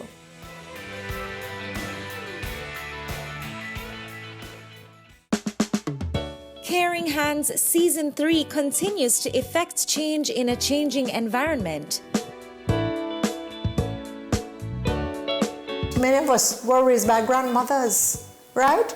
So, I mean, we know the wisdom that these people have. Going beyond business. The little leaders of today are our leaders of tomorrow. And with the proper education, we'll have very good leadership coming from that. That's Season 3 of Caring Hands, creating change and shaping lives, every Sunday at 5:30 p.m. on Business Access TV.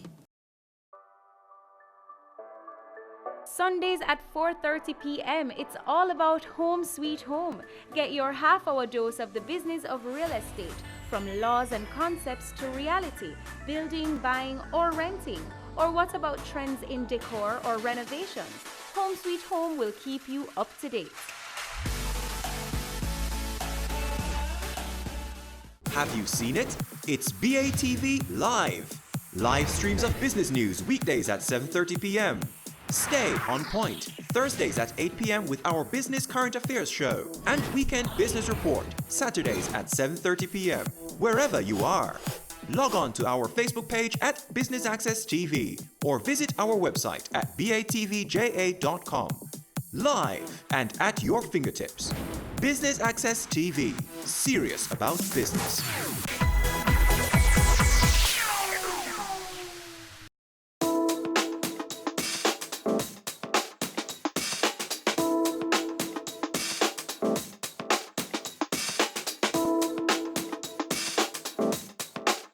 This is used for latte and cappuccino to make it thick, foamy.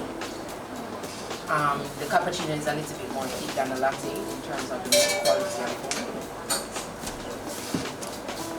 Why do we keep it in the fridge? Because when we're ready to order, when the customer is ready to order, we will know the temperature, and then it will keep it, the air and everything, the taste on a perfect level. Once it's cool, eventually this will turn apart. So now I'm going to show you using water. The most important thing about this is to keep the pitcher cold at all times.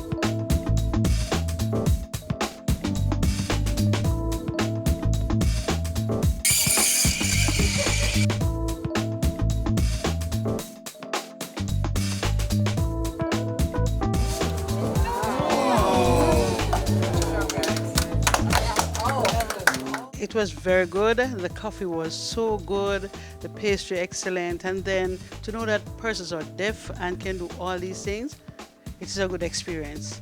And would you recommend persons to come here? Sure, because you need to support persons who are not able like you, and this is a good venture.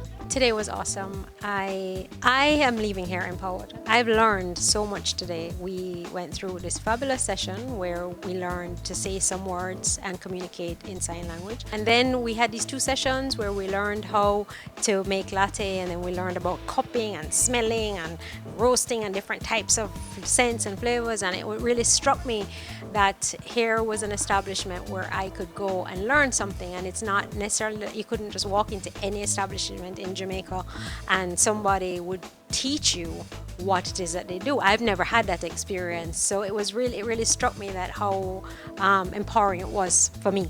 There is no one word to really express what the experience was like today. First of all, the E3 Cafe, which really stands for Engage, Equip and Empower, and that is what they did. And it is powered by DEFCAN. And there's so many things that we took away from it, but off the top of my head, it's number one that we must have respect for the deaf community. Seeing them or hearing that they're deaf does not mean that they are disabled by any means. They do not want pity. They do not want handouts. And they tell you that with a sense of pride. What they want is for you to respect the fact that they're hardworking Jamaicans bringing this service, this barista service to Jamaica. And it is something that we have to really get up and look at our communities and to see how we can support them better. So that's the first aspect of the go. So they also taught us different communication, how they communicate, and they taught us some special words. So, learning to say thank you and coffee and great, and I just think they're so cool. We learned things like that, and that also made us feel inclusive, and I really like that. But to take it to the next level, what they did was they showed us how to prepare espresso and cappuccino, and you really get a sense of pride when they work. Each of them knew exactly what his or her role was and how they could really move around their space efficiently. Something that I will not forget, even when we went and we did the cupping and the smelling of all the different coffee and the coffee beans, is the fact that something that we look at them as being a weakness is a strength for them. So their heightened sense of smell and touch allows them to be better baristas than the normal-bodied, well-able persons can be.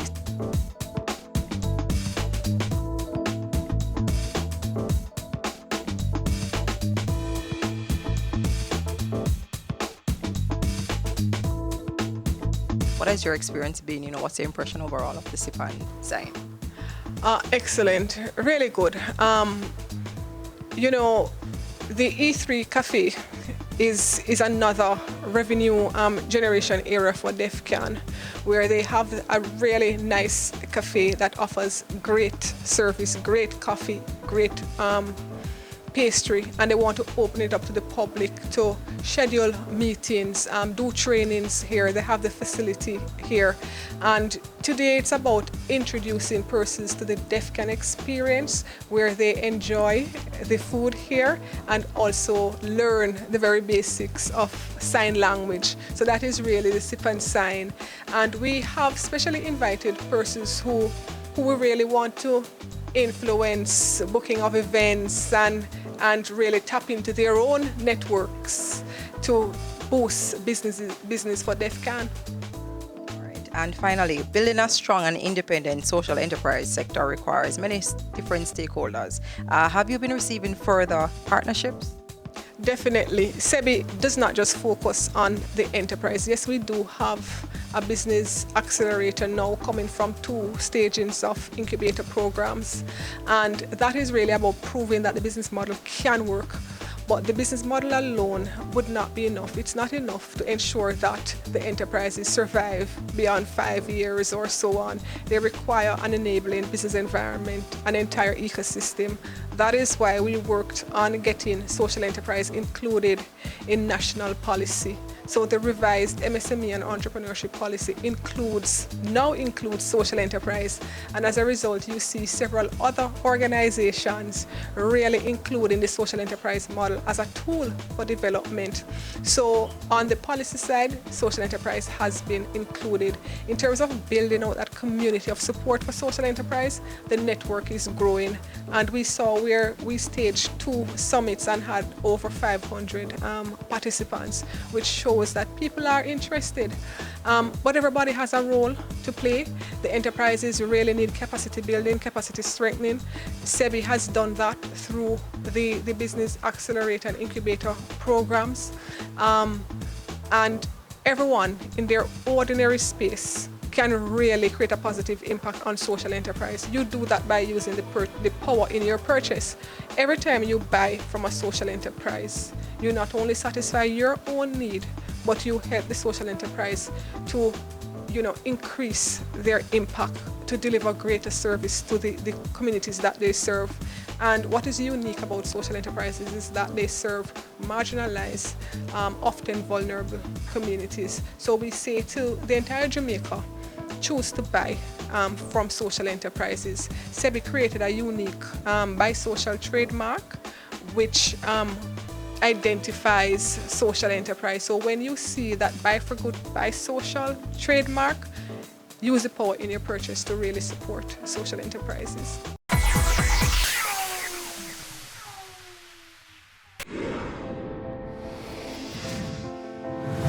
I'm Chris Williams, CEO for Proven. When I think of Business Access TV, 2 words come to mind: passion and performance. In the short space of time that they've been on air, has demonstrated clearly the Jamaican passion for anything that we set our minds to.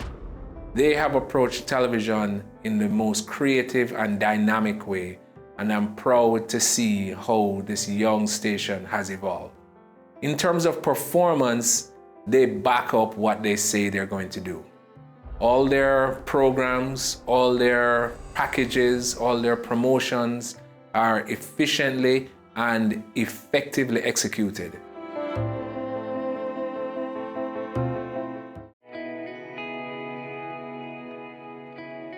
Violence against women is a violation of human rights.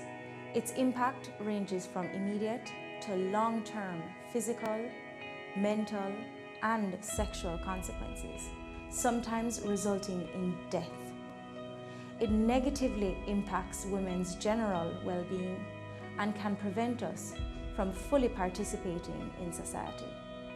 Be a better human being. No more violence against women. No more.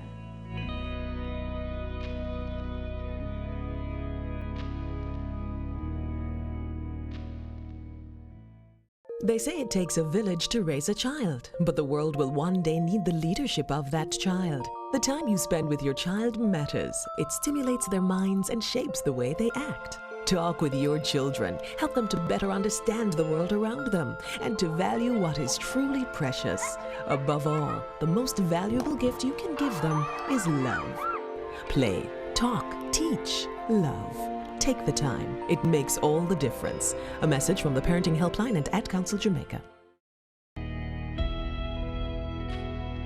As a teacher for over 8 years, we need to realize that the children are our future. We need to love them, appreciate and respect our children. No more violence against children. No more!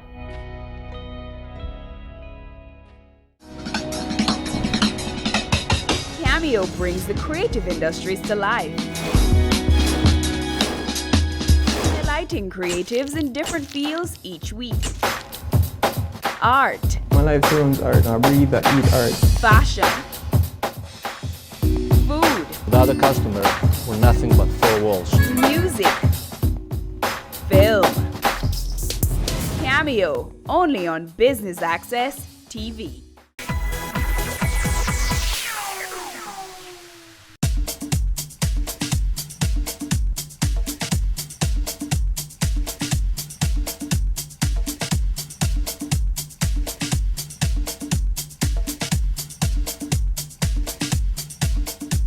I was quite pleased. I was delighted to be a part of the event. I had no idea what it was previously. And now that I've seen it for myself, I am totally ecstatic. I'm blown away by the sheer knowledge that they've acquired to put on this event, and the fact that they're entrepreneurs doing their very best to bring a wow experience to coffee. It's incredible. I just love it. The taste of the coffee is just amazing. I learned more about coffee. I thought I knew a lot about coffee, but apparently I didn't know enough. So I'm quite delighted. And in terms of the sign languages that goes along with it, they're very knowledgeable. They're just incredible group of people, and I'm delighted to have been here, really.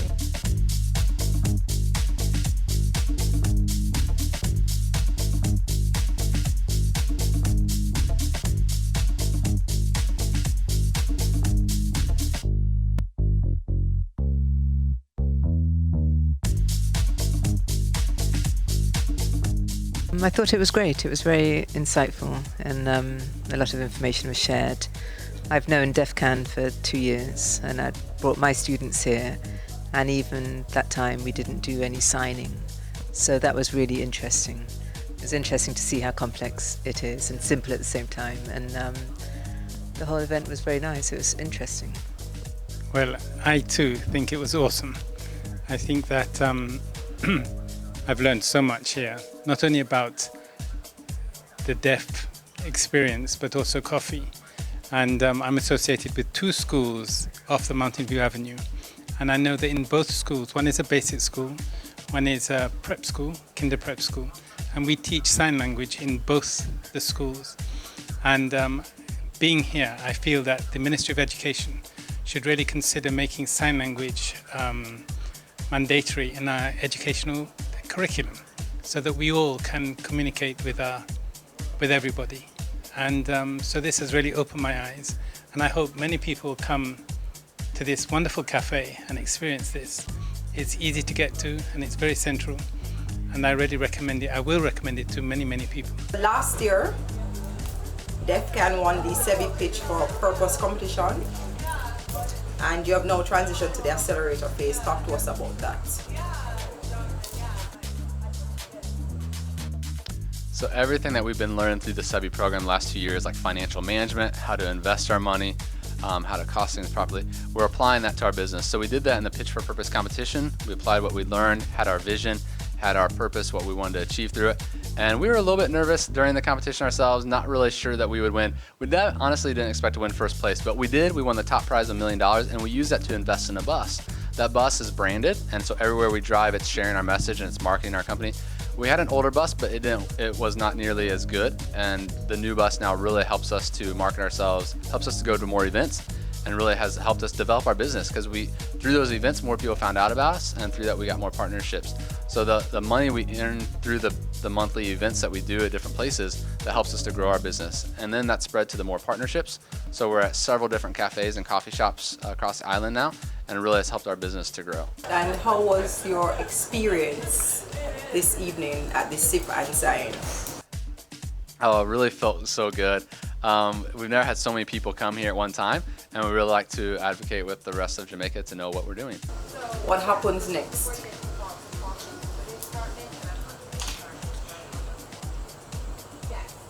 Right now, we want to just continue to educate people. We want people to know that we can. We're even going to other countries. We're going to Kenya to share the message of DEFCAN. That's it from us here. Keep it locked to Business Access TV. Serious about business.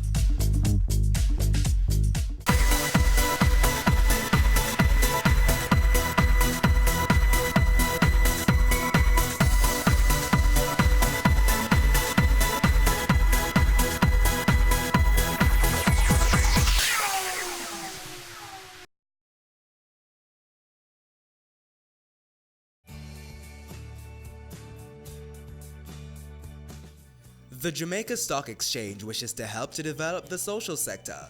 To that end, they have formed the Jamaica Social Stock Exchange, which is a safe, efficient, and transparent platform that aims to promote social projects that build Jamaica and will inure to the benefit of all persons living in the country. The Jamaica Stock Exchange is a company that encourages and mobilizes capital for the main market. And that is the market that is not the social sector.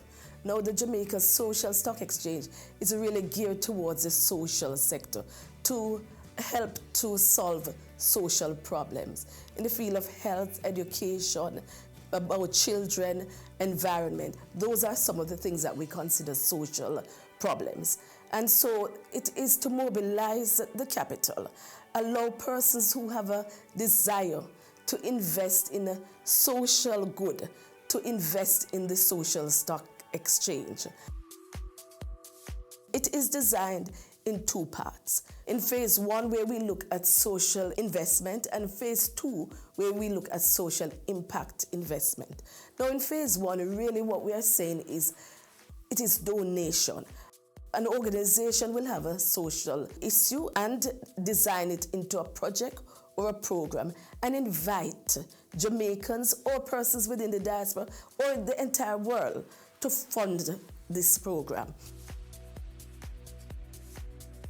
Now in phase two, you're going to get a return on investment which is not social. You will be getting shares, natural shares, as you would get if you invested in the Jamaica Stock Exchange. And what you'll get is a return on capital, which is possibly dividend or an appreciation in that share. The Jamaica Social Stock Exchange does more than ask for the funding of these programs, but goes beyond that in terms of monitoring, ensuring that these programs are meeting the targets and the reason for them to have asked for funding in the first place. When we look at this new sector, it is important because holistically, if you do not look on the social sector, you do not improve the other sectors. We want to encourage all businesses in Jamaica to have a corporate social responsibility because it is good for encouraging and the growth and development of businesses.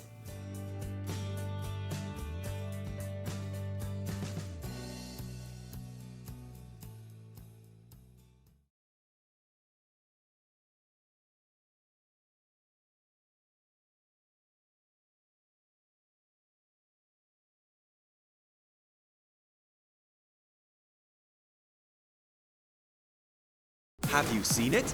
It's BATV Live. Live streams of business news weekdays at 7:30 p.m. Stay on point Thursdays at 8 p.m. with our Business Current Affairs show. And Weekend Business Report Saturdays at 7:30 p.m. Wherever you are. Log on to our Facebook page at Business Access TV or visit our website at batvja.com. Live and at your fingertips. Business Access TV. Serious about business. Your business matters. Business Access TV offers you the most innovative and effective advertising solution for your business, specializing in B2B sales, cost-effective solutions, the customers you want, the repetition you need. No matter the size and nature of your company, your business matters. Call us at 876-618-2870 or email us at sales@batvja.com. Business Access TV, serious about business. It's season 12, and Wealth Magazine Business Access is here to keep you business savvy. With an impressive mix of some of Jamaica's most inspiring business moguls, we continue to keep Jamaica informed, empowered, and ready to dominate. Tune in Sundays at 5 p.m. only on BATV.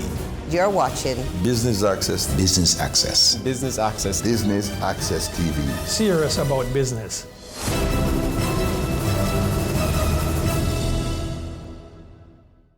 Montego Bay is one of the fastest growing cities in the Caribbean, and this week on Wealth Magazine Business Access, Gloria Henry tells us how her role as the Assistant Vice President at the Montego Bay Free Zone and as President of the Montego Bay Chamber of Commerce has contributed to this.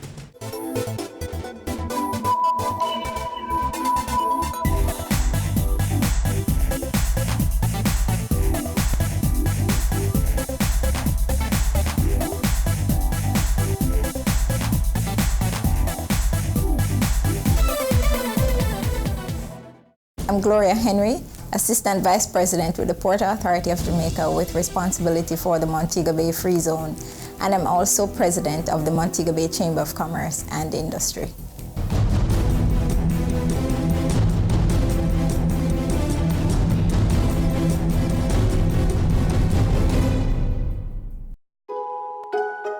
Gloria Henry was born in Williamsfield, St. James, South St. James actually.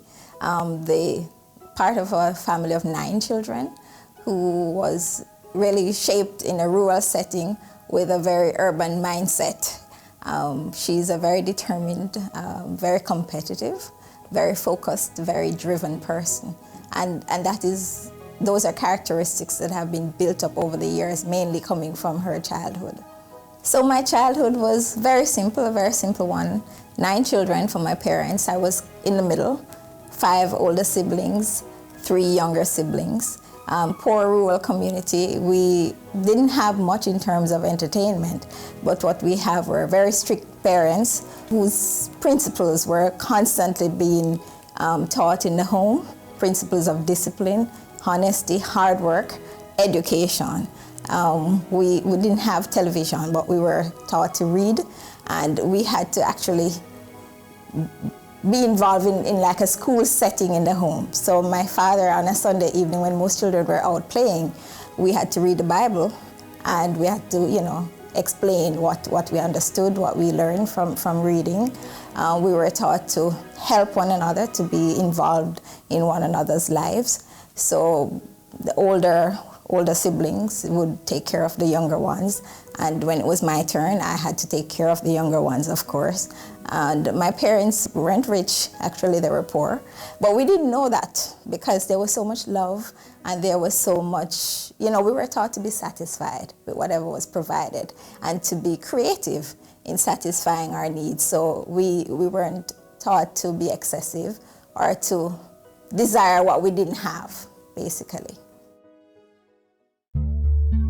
So my primary education, I had that at Buckingham All-Age School, which was like 2 miles away from home. So very early, it was stressful. You had to walk 2 miles to get to school every day and back.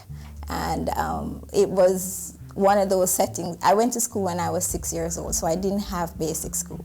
But by the time I got to school, I could read because we were, as I said, the older ones would teach, and my father as well. So I could read, so it wasn't difficult. It was one of those rural schools where there weren't a lot of resources, but at that time, the demand, I suppose, wasn't like it is now. It was really a very simple environment where you went to school and you learned whatever the teachers taught you. It was a respectful environment. Your teachers were like the gods. They were in charge. It was a community where you were taught to respect the elders, to have good manners, and anything that they told you, that pretty much was what you accepted. It was, I would say, like most rural communities, a very difficult one. There was much exposure, except for those persons who had left and come back, so whatever they told you pretty much was what you hang on to. But very early in those years, I started having a vision. Even though I didn't leave the community until I was 11 years old, I still had a vision as to where I wanted to go. I certainly knew that I didn't want to stay there. I wanted more. And that more was kind of a vision that I created for myself. So I had a journal, and I would start to journalize my life and where I wanted to go and the things I wanted to do and how I wanted to leave the community. And that opportunity came when I did my common entrance at the time, and I was successful for high school. My high school years were not very remarkable. I went to Herbert Morrison. At the time, Comprehensive High School. It was a new school, so the school itself was still trying to find its way. I wasn't sure what I wanted to do because I didn't have guidance as to, career choices and so on. So my mind was centered around the traditional nurse, teaching. Later on, as I started doing food and beverage, I thought I wanted to be a dietitian as well. But I left high school with not knowing or even thinking about where I was going to go. I was still a little bit confused after high school whether I was going to do teaching or nursing. And in fact, I started on a journey that was supposed to take me into Teachers College.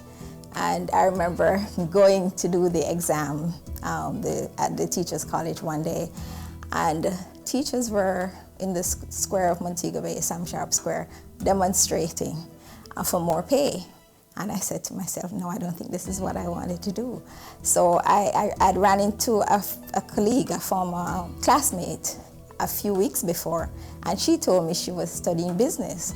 And at that point I said, maybe that's what I should do. So I went to the business school and I registered, and I told my brother, and he was like, no, why would you want to do that? You're not going to, you're not going to reach far. You're probably just going to end up like as a secretary or something. But that was where I went. And that journey took me through several stages. I worked in food and beverage, I worked in environment, I worked in customer service, I worked in cost control. It was really a very dynamic period for me, those years right after business school. I think because I was focused and driven, everything I did was, to me, a stepping stone to get somewhere else. I've always seen my job as not in a box, but part of a bigger picture of, providing wealth and satisfaction for the people that I serve.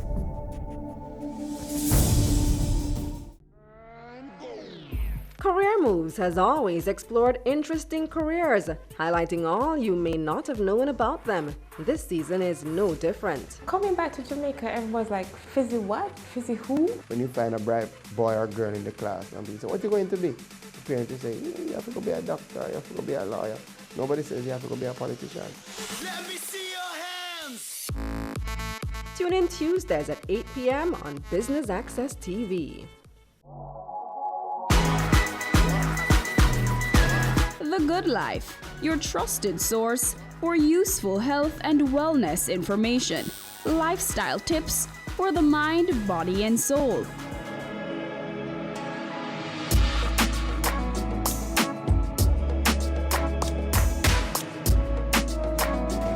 Tune in Tuesdays at 8:30 p.m. on Business Access TV.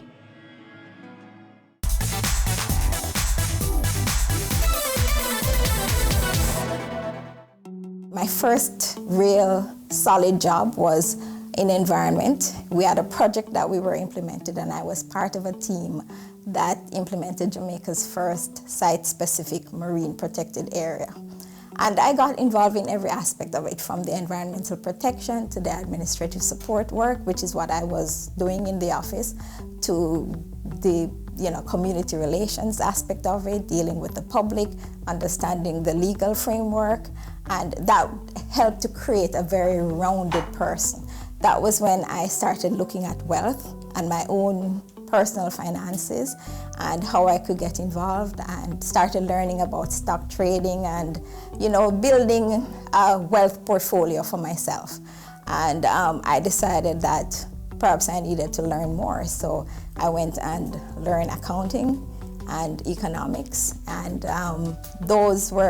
they kind of opened my mindset and kind of started creating a different perspective for me in understanding personal finances. So when my brother went away on study leave to study abroad, and his salary would come to his account, I would look at how I could help to, save and manage the monies to the point where when he came back, he was able to buy asset with the monies that were saved. And it was something that I like, and I still continue to like doing that. In my career, I've had some stepping stone positions. So I was a secretary for about 6-7 years, and during that time I made sure that I was the best secretary. So I became All Island Secretary of the Year, I was Caribbean Secretary of the Year. I moved from that into credit and loan administration. And I also made sure that I delivered not just the results for the customers that I serve, but for the organization that I worked with, which at the time was Development Bank of Jamaica. I also made sure that my customer service to me has been something that I have been very passionate about.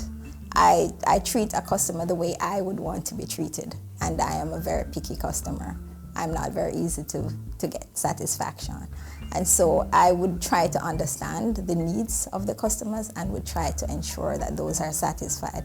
So when we did project evaluation, if there were things that I felt wasn't in the best interest of the customer, I would share that with them. And if there were ways that I needed to perhaps link them with an external source, an external party, other organizations, other institutions, I would do that. So I've always seen my job as not in a box, but part of a bigger picture of, providing wealth and satisfaction for the people that I serve. And in the end, I benefit from the satisfaction of their success. So I love success, and I like to see people successful as well. When I worked at DBJ, I also explored. People always say, Gloria, you can sell a 1 foot man, you can make him think he has 3 feet. So I decided, when I wanted to acquire some personal assets for myself, I did part-time sales. And in that part-time sales, twice I was the sales rep of the year.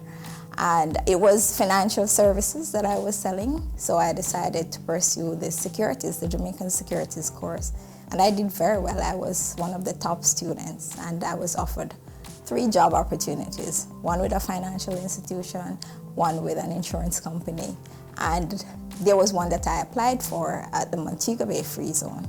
Didn't know much about the Free Zone, but of course I'm from Montego Bay, so I thought perhaps this is somewhere that would be good for my career and my journey. So that was the job that I actually took. And I joined the Free Zone at a time when it was at a turning point, a very, very serious turning point in its existence. The Free Zone was designed to support foreign direct investments, primarily in garment manufacturing. And so when I joined the Free Zone, it was on the last bit of decline of the garment industry. So most of the facilities were empty. Most of the buildings were empty. In some respects, the factory side was about 28% occupied. And it was a challenge. And I remember many days sitting in my office and asking myself the question, Lord, why did I make this choice? I had 2 other options. Why did I make this choice? There has to be a bigger purpose. And, some of those faith-based and, the determination and, my mother's principles that she ingrained in me, the faith and the trust and all of that. Of course, I had to call on that many times. It was challenging, but one of the things that kept me going was seeing the number of persons that could be employed and the value of the business that, Jamaica could extract from the business process outsourcing industry. And right away we got to work. I had very good leadership at the Port Authority, as well as our board of directors. And they were very, they were very cognizant of the need of the contribution that the industry could make. And we got to work on supporting and building out an infrastructure that could support the growth of the business process industry. It was also on the eve of the dismantling of the telecom monopoly. Although to some respect, we had a monopoly in the Free Zone up to 2012. But that did not inhibit us from growing and from improving the business. I tried to understand every aspect of it, from the aspect of serving the stakeholders, which would be the customers and their employees, to the legal and regulatory requirements that was necessary to grow the business, to the customer's business and their end-to-end deliveries that they have to meet for their customers, to the market conditions that are required, and the different markets in which they serve. And that helped us to not just work with the customers to grow the business, but to continue to create the enabling environment, to create the linkages with external providers, to create the kind of policies that would help them to grow and to work with different sectors to grow the industry. I think the most phenomenal achievement for the Free Zone to date has been the employee growth. So within the free zone, we have moved employment from over 2,800 to over 8,400 at the end of last year. And that is just within the free zone, because we've had many customers that have migrated, some into private sector developments, who are also growing their employment. So that to me has been the most phenomenal experience. The other phenomenal experience is the growth in foreign exchange earnings. Of course, they are, complementary. There's a correlation between employment growth, of course, and foreign exchange earnings, because it means that more businesses are coming into Jamaica. That has been phenomenal as well, moving within the free zone from a little over 13 million to $133+ million at the end of last year. I have been part of the Montego Bay Chamber of Commerce for 12 years, I believe. I became a director, I think, when Lloyd B. Smith was president, and I have been working with the Chamber since then, supporting the growth and, of course, development of the community of Montego Bay. I live in Montego Bay, and as you know, Montego Bay is the fastest growing economic corridor in Jamaica. And the Chamber of Commerce sits in the heart of supporting that enabling environment for growth and development of the community. So we have been involved in lobbying for a number of the supporting infrastructure, from road development to the Montego Bay Convention Center, to supporting services such as the company's office, firearm licensing authority, various supporting agencies to continue to support the growth of Montego Bay. I've worked with various presidents prior to my becoming president 2 years ago. Since I have been president, I've been working with a very dynamic board. I must say that I have a board of very accomplished, successful business persons in Montego Bay, and we're passionate about the continued growth of Montego Bay. One of the issues that we have been focusing on is really the cleaning up of downtown Montego Bay. And so we launched the Maimo Bay campaign, which has been involved in supporting the cleanup of the physical infrastructure and instilling pride in the residents and the citizens of Montego Bay. But very importantly, we have seen the impact, well, even though anecdotally, we've seen the impact of crime on the community. And our major project now is one where we're engaged with the University of the West Indies, Western Jamaica campus, to develop a crime study, a study that is focused on the serious issue of crime and the effects on the community. It will look at how crime affects the community, but very importantly, it will measure the impact on GDP, and that has wider implications for Jamaica. And we believe that study will guide us into more focused and targeted community renewal projects, crime fighting strategies, and just dealing with that monstrous problem of crime. The Chamber is also involved in keeping the social fabric of Montego Bay together. So we have a number of social events as well, fundraising events as well, and we are also focused on bringing in investments into Jamaica. So we have worked with the members of the Chinese community, members of the Indian community, various investment partners to continue to bring investments into Montego Bay. For me, at the Chamber, one of the things that I believe that I will count as success is really getting the institutional strengthening of the Chamber itself as a body, because it needs to have a very robust, resilient, and dynamic body that can bring all of the forces together in the community and be able to access funding and, to undertake the different projects. The Chamber is a non-profit organization, and our funding comes primarily from subscription, but that is not enough to undertake the mammoth responsibility that the Chamber has. So we have, under my presidency, we have revised the Constitution. We have putting in various administrative supporting processes at the Chamber. We've managed to get funding since then. We've got funding from the Tourism Enhancement Fund to help us with the crime study and the Maimo Bay project. And we are building a platform. That is a legacy that I'm happy to leave behind.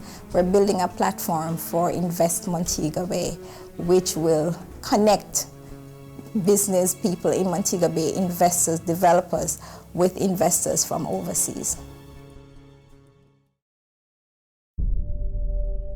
So the biggest challenge I've had in my career is at the start not having enough funding to pursue higher learning, higher education. I've had to work and study, and that has not been easy. Full-time job, full-time study, and sometimes 2 jobs, because I have goals, and I do a 5-year projection every 5 years. Well, it's revised every year. And so I had goals as to when I would acquire assets, when I would pay off for those assets, how I would help members of my family, including my mother. My father died, very early, so I had younger siblings who were still in high school that I've had to help. And so that has been a challenge, balancing a career, balancing education, balancing a job, and not necessarily having at an early stage, the kind of academic achievements, or the academic qualifications rather, that would justify the experience and the knowledge and the talent that I knew I had. It came later on because I was able to pursue my first degree and my master's, but prior to that it was a little bit challenging getting persons to understand. Jamaicans feel that you really have to have, the academic qualification to be able to do the job. But there's a lot more to that. There's the attitude, there's the talent, there's the interest, there's the desire, there's the passion. Fortunately, I'm in an industry where that is being borne out day by day, an industry where being able to perform is not measured by your academic qualification. And I have absolutely nothing against academic qualification. Because one of the things that I did was ensure that my daughter's education would be financed once she was ready to go to university. Having gone through the struggles myself, I ensured that a foundation was laid for her so that she wouldn't have to go through that kind of struggle. I'm ruthless when it comes to delivering results, and I accept basically no excuse. I believe if there's a way to get something done, we should find that way. Caring Hands Season 3 continues to effect change in a changing environment. Many of us were raised by grandmothers, right? So, we know the wisdom that these people have. Going beyond business. The little leaders of today are our leaders of tomorrow. And with the proper education, we'll have very good leadership coming from that. That's Season 3 of Caring Hands, creating change and shaping lives, every Sunday at 5:30 p.m. on Business Access TV. Your business matters. Business Access TV offers you the most innovative and effective advertising solution for your business, specializing in B2B sales, cost-effective solutions, the customers you want, the repetition you need. No matter the size and nature of your company, your business matters. Call us at 876-618-2870 or email us at sales@batvja.com. Business Access TV, serious about business. Have you seen it? It's BATV Live. Live streams of business news weekdays at 7:30 p.m. Stay on point Thursdays at 8 p.m. with our Business Current Affairs show. And Weekend Business Report Saturdays at 7:30 p.m. Wherever you are. Log on to our Facebook page at Business Access TV or visit our website at batvja.com. Live and at your fingertips. Business Access TV. Serious about business.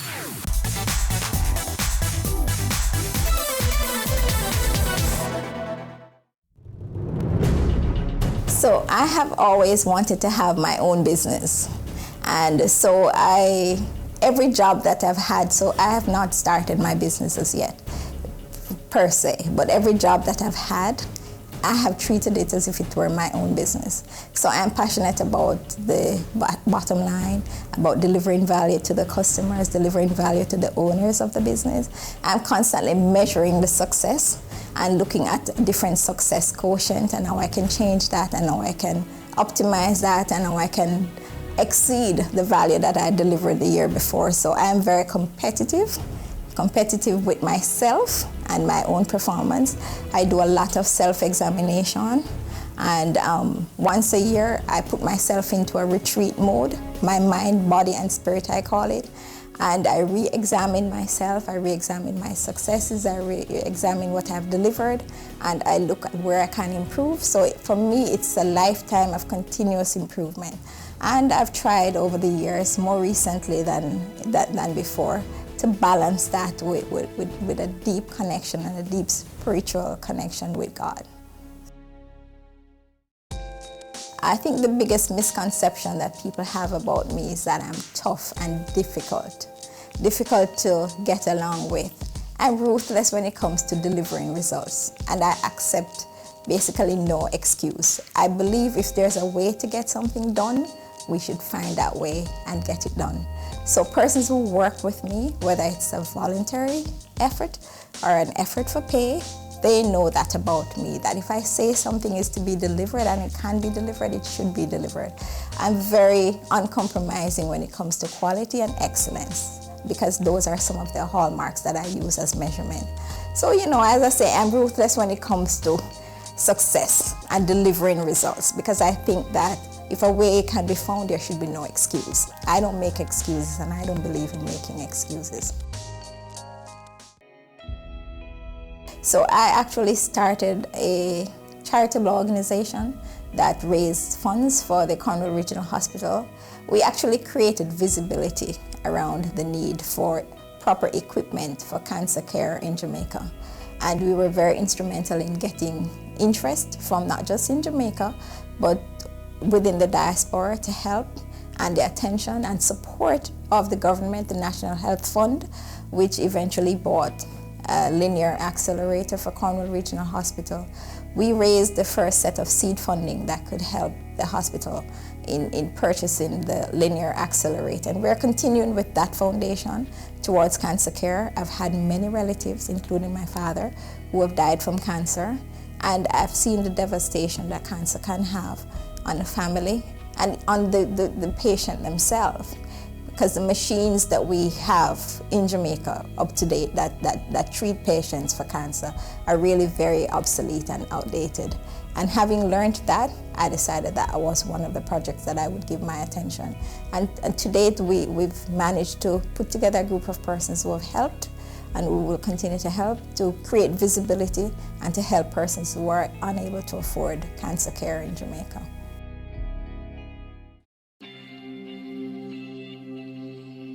Wealth to me is success in every aspect of your life. Your financial life, your personal life, your spiritual life. If you have the financial resources, that can help you to satisfy many of your needs, or all of your needs per se. But if you're able to satisfy your physical needs and your spiritual life is disoriented or disconnected, you won't have the kind of success that you desire. If your soul is not congruent with the rest of your life, to me that's not successful. So wealth is success in every aspect of your life, basically.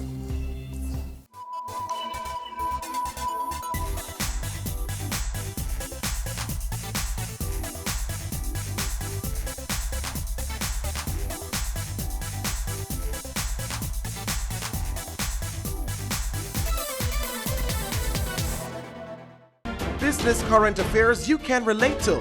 Frank, credible discussion. On point, dissecting the issues. Offering solutions to Jamaica's challenges. On Point, Thursdays at 8 p.m. on Business Access TV.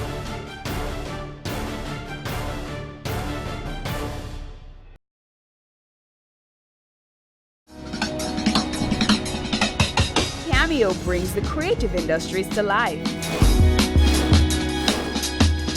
Highlighting creatives in different fields each week. Art. My life turns art. I breathe, I eat art. Fashion. Food. Without a customer, we're nothing but four walls. Music. Film. Cameo, only on Business Access TV.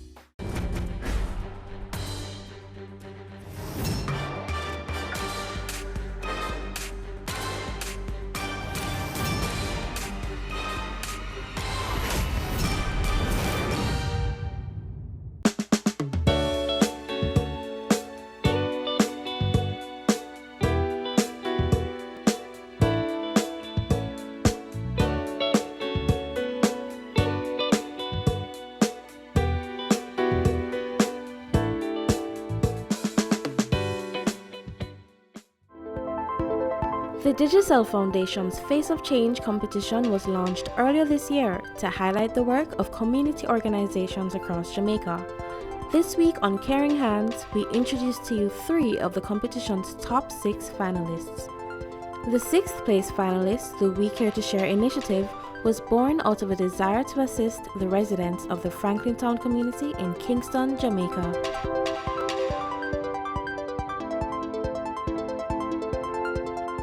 The We Care to Share initiative is a friendship evangelism outreach that goes about like a charity group, that goes about meeting the needs of our community members socially, whether it's education or even just spiritually. We had a lot of elderly persons who really don't have anybody, right? We had earlier in, I think it was December and November, we had several fires in the community.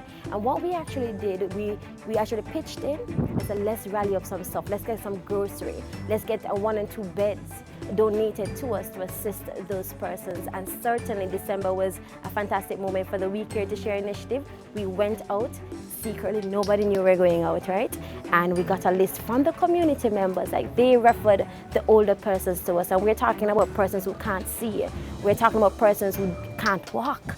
We're talking about persons who just got a recent stroke, and persons who young. I think I had a 36-year-old man who got a stroke early, and he really didn't have anybody to help. And you know, we actually went out there and just helped. So the Franklin Town Church of God is the We Care to Share initiative. We just actually mentioned it as an outreach or a friendship evangelism outreach.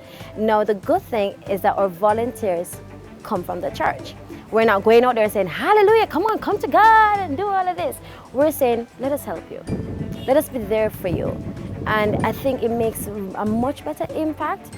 Persons don't feel like you're preaching down to them. They just feel like somebody really supporting them and somebody is there. Managing our resources is perfect. We have a financial aid person. We have someone that deals with the administration end of it. And then we have myself who handle the PR aspect of it and continue. I also have a project manager, Wayne Wesley, who assists as well. And I tell you, my pastor has been very supportive. You see, when you have the support from your church family, and then when you go out into the communities and you tell them, hey, we opened the resource center for your children, they say, what? It feels so good because you know that they are a part of it. And that's what you want. First, we started out just erecting a resource center here. That was in 2010. In 2016, we did a relaunch of the resource center and then introduced our social concerns of the community. At the resource center, we offer printing service. We have a computer lab. We have an outdoor study area as well as a little library. I'll go on with something. In addition, you get one-on-one assistance, and that's the best part. We have trained teachers who give up their time, come by the lab, and you kind of get some help with homework. When we first started the resource center in 2010, right, we got some computers. You remember them big back one day? Yeah. So those were what we had in our resource center. What we did in 2016 is a relaunch. We actually restored it, we removed those, we got more modern type computers now. And the good thing is that Digicel Foundation came on board. You see, we got we call it a processor, a centralized processor. So now we have all the computers that are just attached to one unit thanks to Digicel Foundation, because trust me, we really needed it.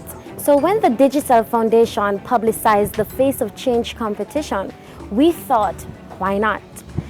I tell you, the workshop was a worthwhile experience for us because it actually helped us to come back to the drawing board. How are we going to plan for the year to assist our people that we want to assist, and who are we going to take on board? It also opened an opportunity for us to partner with other organizations who share the same mission, and that I believe was a plus to it. One of the things I like about the group that we're with, the We Care to Share initiative, is that we stand for 3 S's. We're soulful, we're sacrificial, and we're selfless. I have volunteers who come in and stay up all night just say, what are we going to do to help? And I like the fact that they're motivated by themselves to help. So we don't have to worry about volunteers one bit. Volunteers is here. But one of the challenges that we face sometimes is a timeline and the amount of persons that we would want to affect or impact. That can be a little bit challenging. Sometimes it's just too much and the resources are really not there. But the good thing is that we go out and we do that which we're called to do as Christians and as just human beings. We're here to look after our brother. We should be our brother's keeper, and I really believe in it. As the president, I really believe in it. And I try my very best at all time to ensure that everyone is on the same page. Many persons don't realize that our children are becoming fully affected either by home problem or school problem or just growing up. They're open to so much, and what's happening is that they've become withdrawn. I have 4-year-olds who are depressed, and I'm telling you, the other day he punched a wall and his hand got blistered, and when you have to look at that child and hold that child, it says a lot, right? And these are things we go out now and say, listen, let us encourage you. So what we did the other day for February 2017 is we went out into the neighboring schools and encouraged our Jesus students with a motivational tour. Boy, that was something. We went into schools where we didn't even know that they would have been so receptive. I had a child who walked over and said, boy, I'm gonna take my candle that Jesus something here, and I was a guy, a little boy thing, and I was like, what happened? I can't do it, too much pressure, man, too much pressure. And it was remarkable just talking to him, how he got calm. And we gave us some stickers that said, I can do all things through Christ who strengthens me. It was just an impact that we're looking at our children as just children, but then when we start going out and reaching them, we realize that they understand what they're called to be in today's society. We're true leaders. The residents of the Franklin Town community are absolutely grateful for the help. Just ask Colin George Cole, who has benefited from the work of the We Care to Share initiative. For Christmas, oh my God, I get my basket and I get my bags and I get some books and pen and things like those stuff. It was great. I wasn't expecting anything in the Christmas. And Sister Georgie just come across doing a great work to go to the community. She make us feel so wonderful, and I very appreciate that. The most rewarding thing about giving back is actually just the feeling that you get when you help somebody. I'm talking about not doing the most exuberant things, just the simple things. You making a difference, seeing that smile, seeing that impact, seeing that change is the most remarkable thing. One hand can't clap. We need to give back. We need to support each other because we're not just here for ourselves.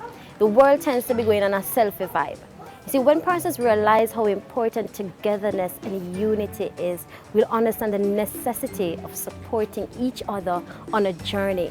The impact is far more far-reached, but also you can see it, it's measurable. And you want a community, a Jamaica, a world at large that realizes that supporting, helping each other makes a superb difference, and the impact itself is much more valuable than anything else. We care to share. We care to share. We care to share. We care to share. Coming up on Caring Hands. Before being a part of the youth club, we used to be like, no, me not come at the station because me afraid of police or the police them not nice. But actually being a part of the club, they notice that the police are actually human beings.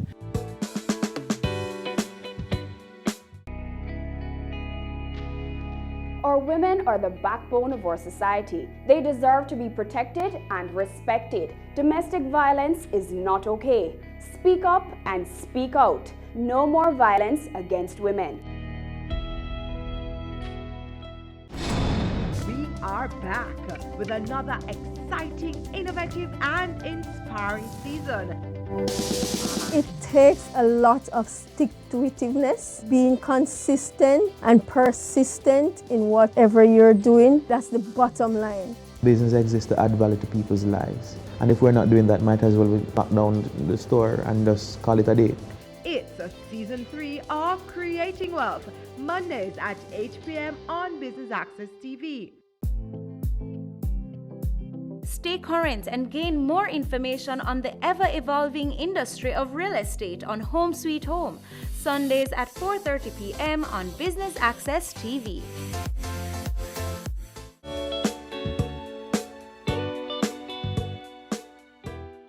Over 40 years ago, the Jamaica Constabulary Force introduced police youth clubs across the island in an effort to provide positive guidance for the youth of Jamaica.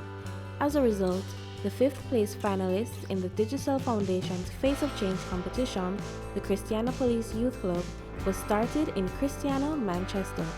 Christiana Police Youth Club is geared towards building a better and safer and more friendly environment for the youth and citizens overall who live in and around Christiana area. The Police Youth Club was formed to get young people more actively engaged in police to citizen engagement. So the youth would be like a bridge to get people to see the human side of the police force. So we are in the CSSB part, that is the Community Safety and Security branch, where we are now doing community policing. So instead of sitting down at the station, the police will be in the community, actively engaging with people, with citizens, and so they can have a more holistic and sociable relationship. Christiana Police Youth Club has been around from about 2000. Yes, so it's 17 years. I've been a part of it for almost 11 years now. The constitution of the club, a police officer has to be the leader. So a police officer is the leader, and separate and apart from that, other police officers get involved at various levels, whether it's in the fundraising activities, on the projects themselves, the work days, every aspect of it. The meetings, the weekly meetings are held right here at the station, and whoever is available at the time goes up and participates. We do a monthly feeding project where we feed the homeless. We get donations from club members or business people in the community. We feed them. We are engaged in educational activities. Last year, December, we were the winner of the Manchester PYC debate competition. We are engaged in sporting activities like netball or football or so forth. And we are engaged in welfare. If we see a need to help somebody that is poorer than us or really poor, we will get donations and help them. Henceforth, that is how we came up with the idea of building a house for Miss Gurley. Members of the Christiana Police Youth Club have reaped various benefits over the years. One such member is the club's current president, Roseanne Swaby. So I joined the club in August 2014, and since then, 2015, I was the assistant secretary to Miss Shanika Davis, and 2016, I was the secretary, and since this year now, I've been the president. Since I've joined the youth club, personally I've become more responsible because I have roles I'm a play. Like being a secretary, I had to research what does being a secretary entail, so I learned a lot from being in that position. Based on the projects that we have been doing, based on the outreach programs, based on our whole socialization with individuals, we have seen where young people have gotten jobs, schooling. They have changed their whole behavioral pattern. Seen when they come into the club and see the different environment, they are now eager to do something good, be a part of something good. So it has changed them in their behavior. But from the inception of police youth clubs as a direct strategy to community outreach, it has reaped benefits untold. Because as I said before, many of our present police officers in high ranking also came from the police youth clubs. And plus, members of the youth club from the various communities will bring in new membership from the community. And even during their meetings and what is discussed and the interaction is brought back to the communities, so we know we get the impact there. Through the Christiana Police Youth Club, many residents have since changed their opinions on the police. First of all, we have a better relationship with the police officers, because before being a part of the youth club, youth would be like, no, me not come at the station because me afraid of police, or the police them not nice. But actually being a part of the club, they notice that the police are actually human beings and they're actually nice and they interact well with us and we learn from them and they come and they participate with us. So we have a better relationship with the police. The relationship between the Christiana Police and the Christiana Police Youth Club is an inclusive one. It's like a relationship between a parent and a child. It is a relationship that involves partnership. Most of our outreach community programs, we integrate the Police Youth Club into it, because traditionally the Police Youth Club and the police, we get a lot of recruitment. A lot of the members of the Police Youth Club go on to become police officers. And it is a part of our community-based policing scheme and activities, because when we foster and mentor these young people, we get them into the right frame of mind, the right kind of thinking, the right kind of people to become good persons in the society. In terms of membership, the membership fluctuates because members come and go depending on if they relocate or they go to school, or I don't know if they just lose interest, right? So we have members coming in and then some coming out. Some serve for a year, some have been here for over 5 years, and then some just go for a couple of months. So being committed is one of the major problems we have with the members of the club. Even from a younger age, like 13-year-olds and 14-year-olds become involved. It helps because there are so many negatives out there in the society. Anything positive, the earlier it starts, the better. So just like how we're on a recruitment drive now for police officers, we could be on a recruitment drive also for police youth club members. For Christiana, I would like to see the youth getting more involved in their communities. A lot of time when I'm coming home from work, I see them on the streets loitering. They could have used that time to do something constructive, like either coming to the club, helping out their community, or be doing their homework or something. Giving back, first, it's a sense of fulfillment. And secondly, it's a way of building your own community. Because if you don't give back to your community, then nobody outside will come and give to that community. The community is for us, and we are the ones who is responsible to build that community. It gives us a sense of hope that further down, we'll have a better Jamaica, and young people do care, young people do want to make a change, and that will encourage us to continue, and we will always continue to be a face of change. Coming up on Caring Hands.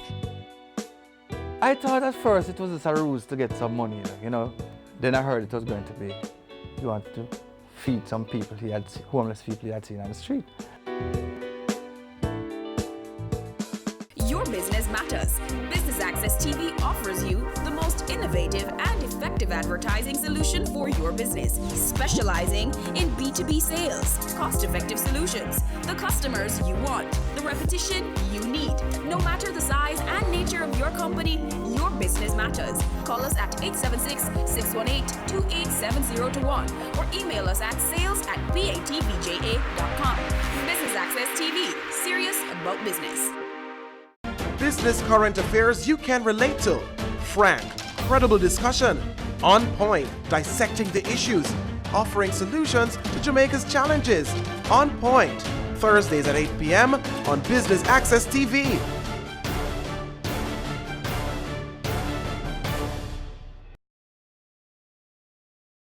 It's season 12, and Wealth Magazine Business Access is here to keep you business savvy.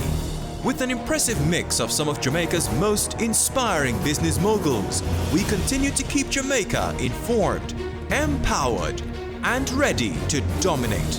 Tune in Sundays at 5 p.m. only on BATV. You're watching Business Access. Business Access. Business Access. Business Access TV. Serious about business.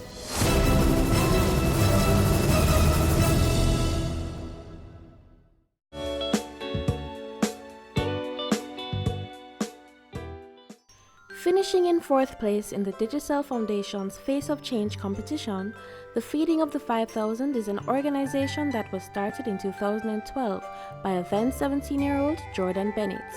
What started out as a small birthday project has since grown into something even greater. Let me tell you, when you see young people want to do something like this, it is a wonderful thing. And when it's, especially when it's one of your children. I thought at first it was just a ruse to get some money, you know. No, don't buy me a present or keep in a party. Just give me the money. I want to do something special. Then I heard it was going to be, he wanted to feed some people homeless people he had seen on the street. Then I realized that I wasn't the only one who had he had approached, and he had a budget. And all of the involvement, and people started to call me, so that, you know, I hear they need a driver. And I realized it was something big. I decided to do the feeding like a month before my birthday. So then instead of getting anything for my birthday, I just made them buy me chicken and all of that. So I did it actually the April in 2012. And having a conversation with my auntie, I was just saying, Melanie, I really want to give back. And we were talking about like the Bible and all of that, and that's how we came up with the name. So the first feeding I had on a white t-shirt, and I had a marker and I wrote feeding of 5,000. And I just had put a name to it, and then my brother, he came and he took some pictures. He's actually a professional photographer. So after taking the pictures, he said to me, why don't you just make a page for it on Facebook? And I said, okay. And I made a page, and the December, we did 1,000 of the same year. And then after that, it just blew up at NCU, because at that time I was at NCU in Mandeville. And it blew up. At least 40% of the students there were wearing the shirts, because I got some shirts printed, and with the logo, we got a logo, and I got some shirts printed, and I said like one for $500 at the time. Just a way to raise money for the project. And then the whole population, because then about 10 persons started wearing, and everybody wanted one. So then it blew up. And yeah, that's how it really started. It just started as a one project, and then it just blew up into something that I never imagined at all. Actually heard about it from a classmate of mine, and then I realized it was in the area. And I just say, oh, bored one day, let me just go to one of them conferences. It wasn't me planning to be a part of this thing and everything, and everyone there was just so nice and welcoming, and that was about 3.5 years ago. And throughout that time, I've developed a love for the organization, and I love to see things flow and go well on the days, so I've gradually become more involved in the organization to the point where I'm his right hand. Our Christmas feeding is usually the biggest event we have for the year. We get the members from the Golden Age home in Vineyard Town here to come here, and we have them under a tent at the front of the studio, and they just get to, come out of their place for the day, and they get to dance with all of us, and we feed them, just make them feel good. So that's a part of the December feeding day, just making those members of the community feel nice. Going out on the feedings was an eye-opening and life-changing experience for most of the volunteers. We had a lot of uptown kids who, this was the first involvement or witnessing of people living a certain way in Jamaica. And they were so moved. Some started to cry, some was just, when you hand somebody food to somebody who hasn't eaten for days, and that gratitude. And I remember one lady said, and we gave her some stuff, oh God, the children can have breakfast tomorrow. And that was so moving to me, because none of them had ever faced a situation where they didn't have breakfast the next day, because there was no food. And the reality had started to come in.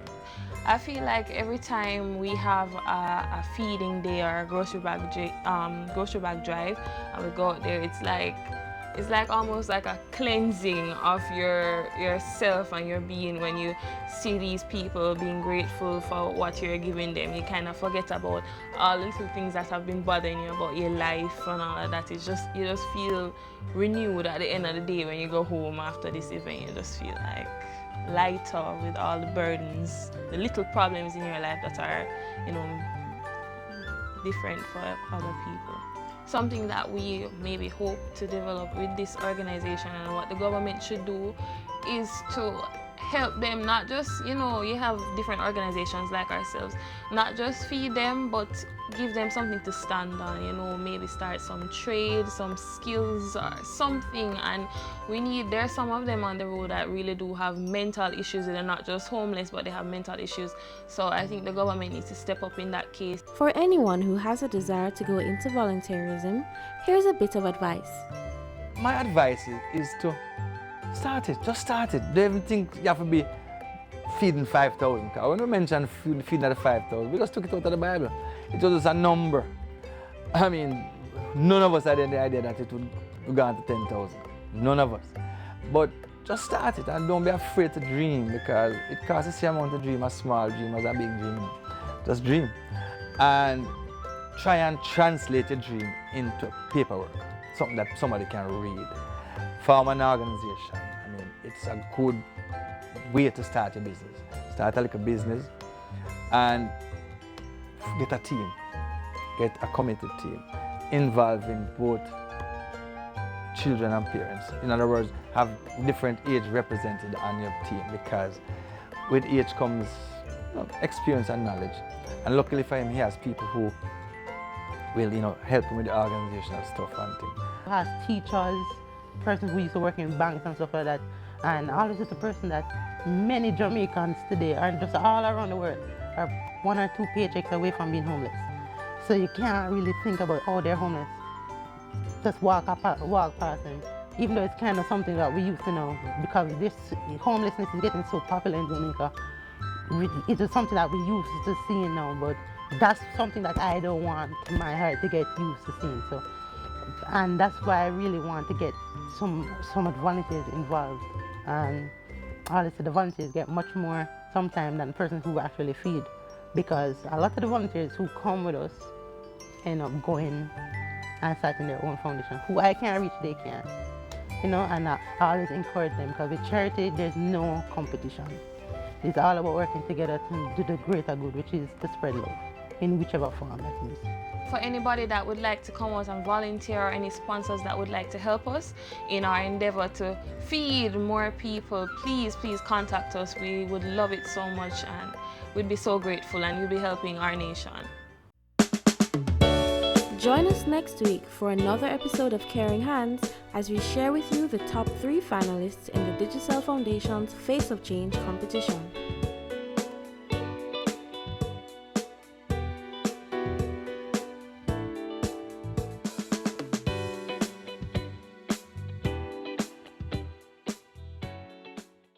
They say it takes a village to raise a child.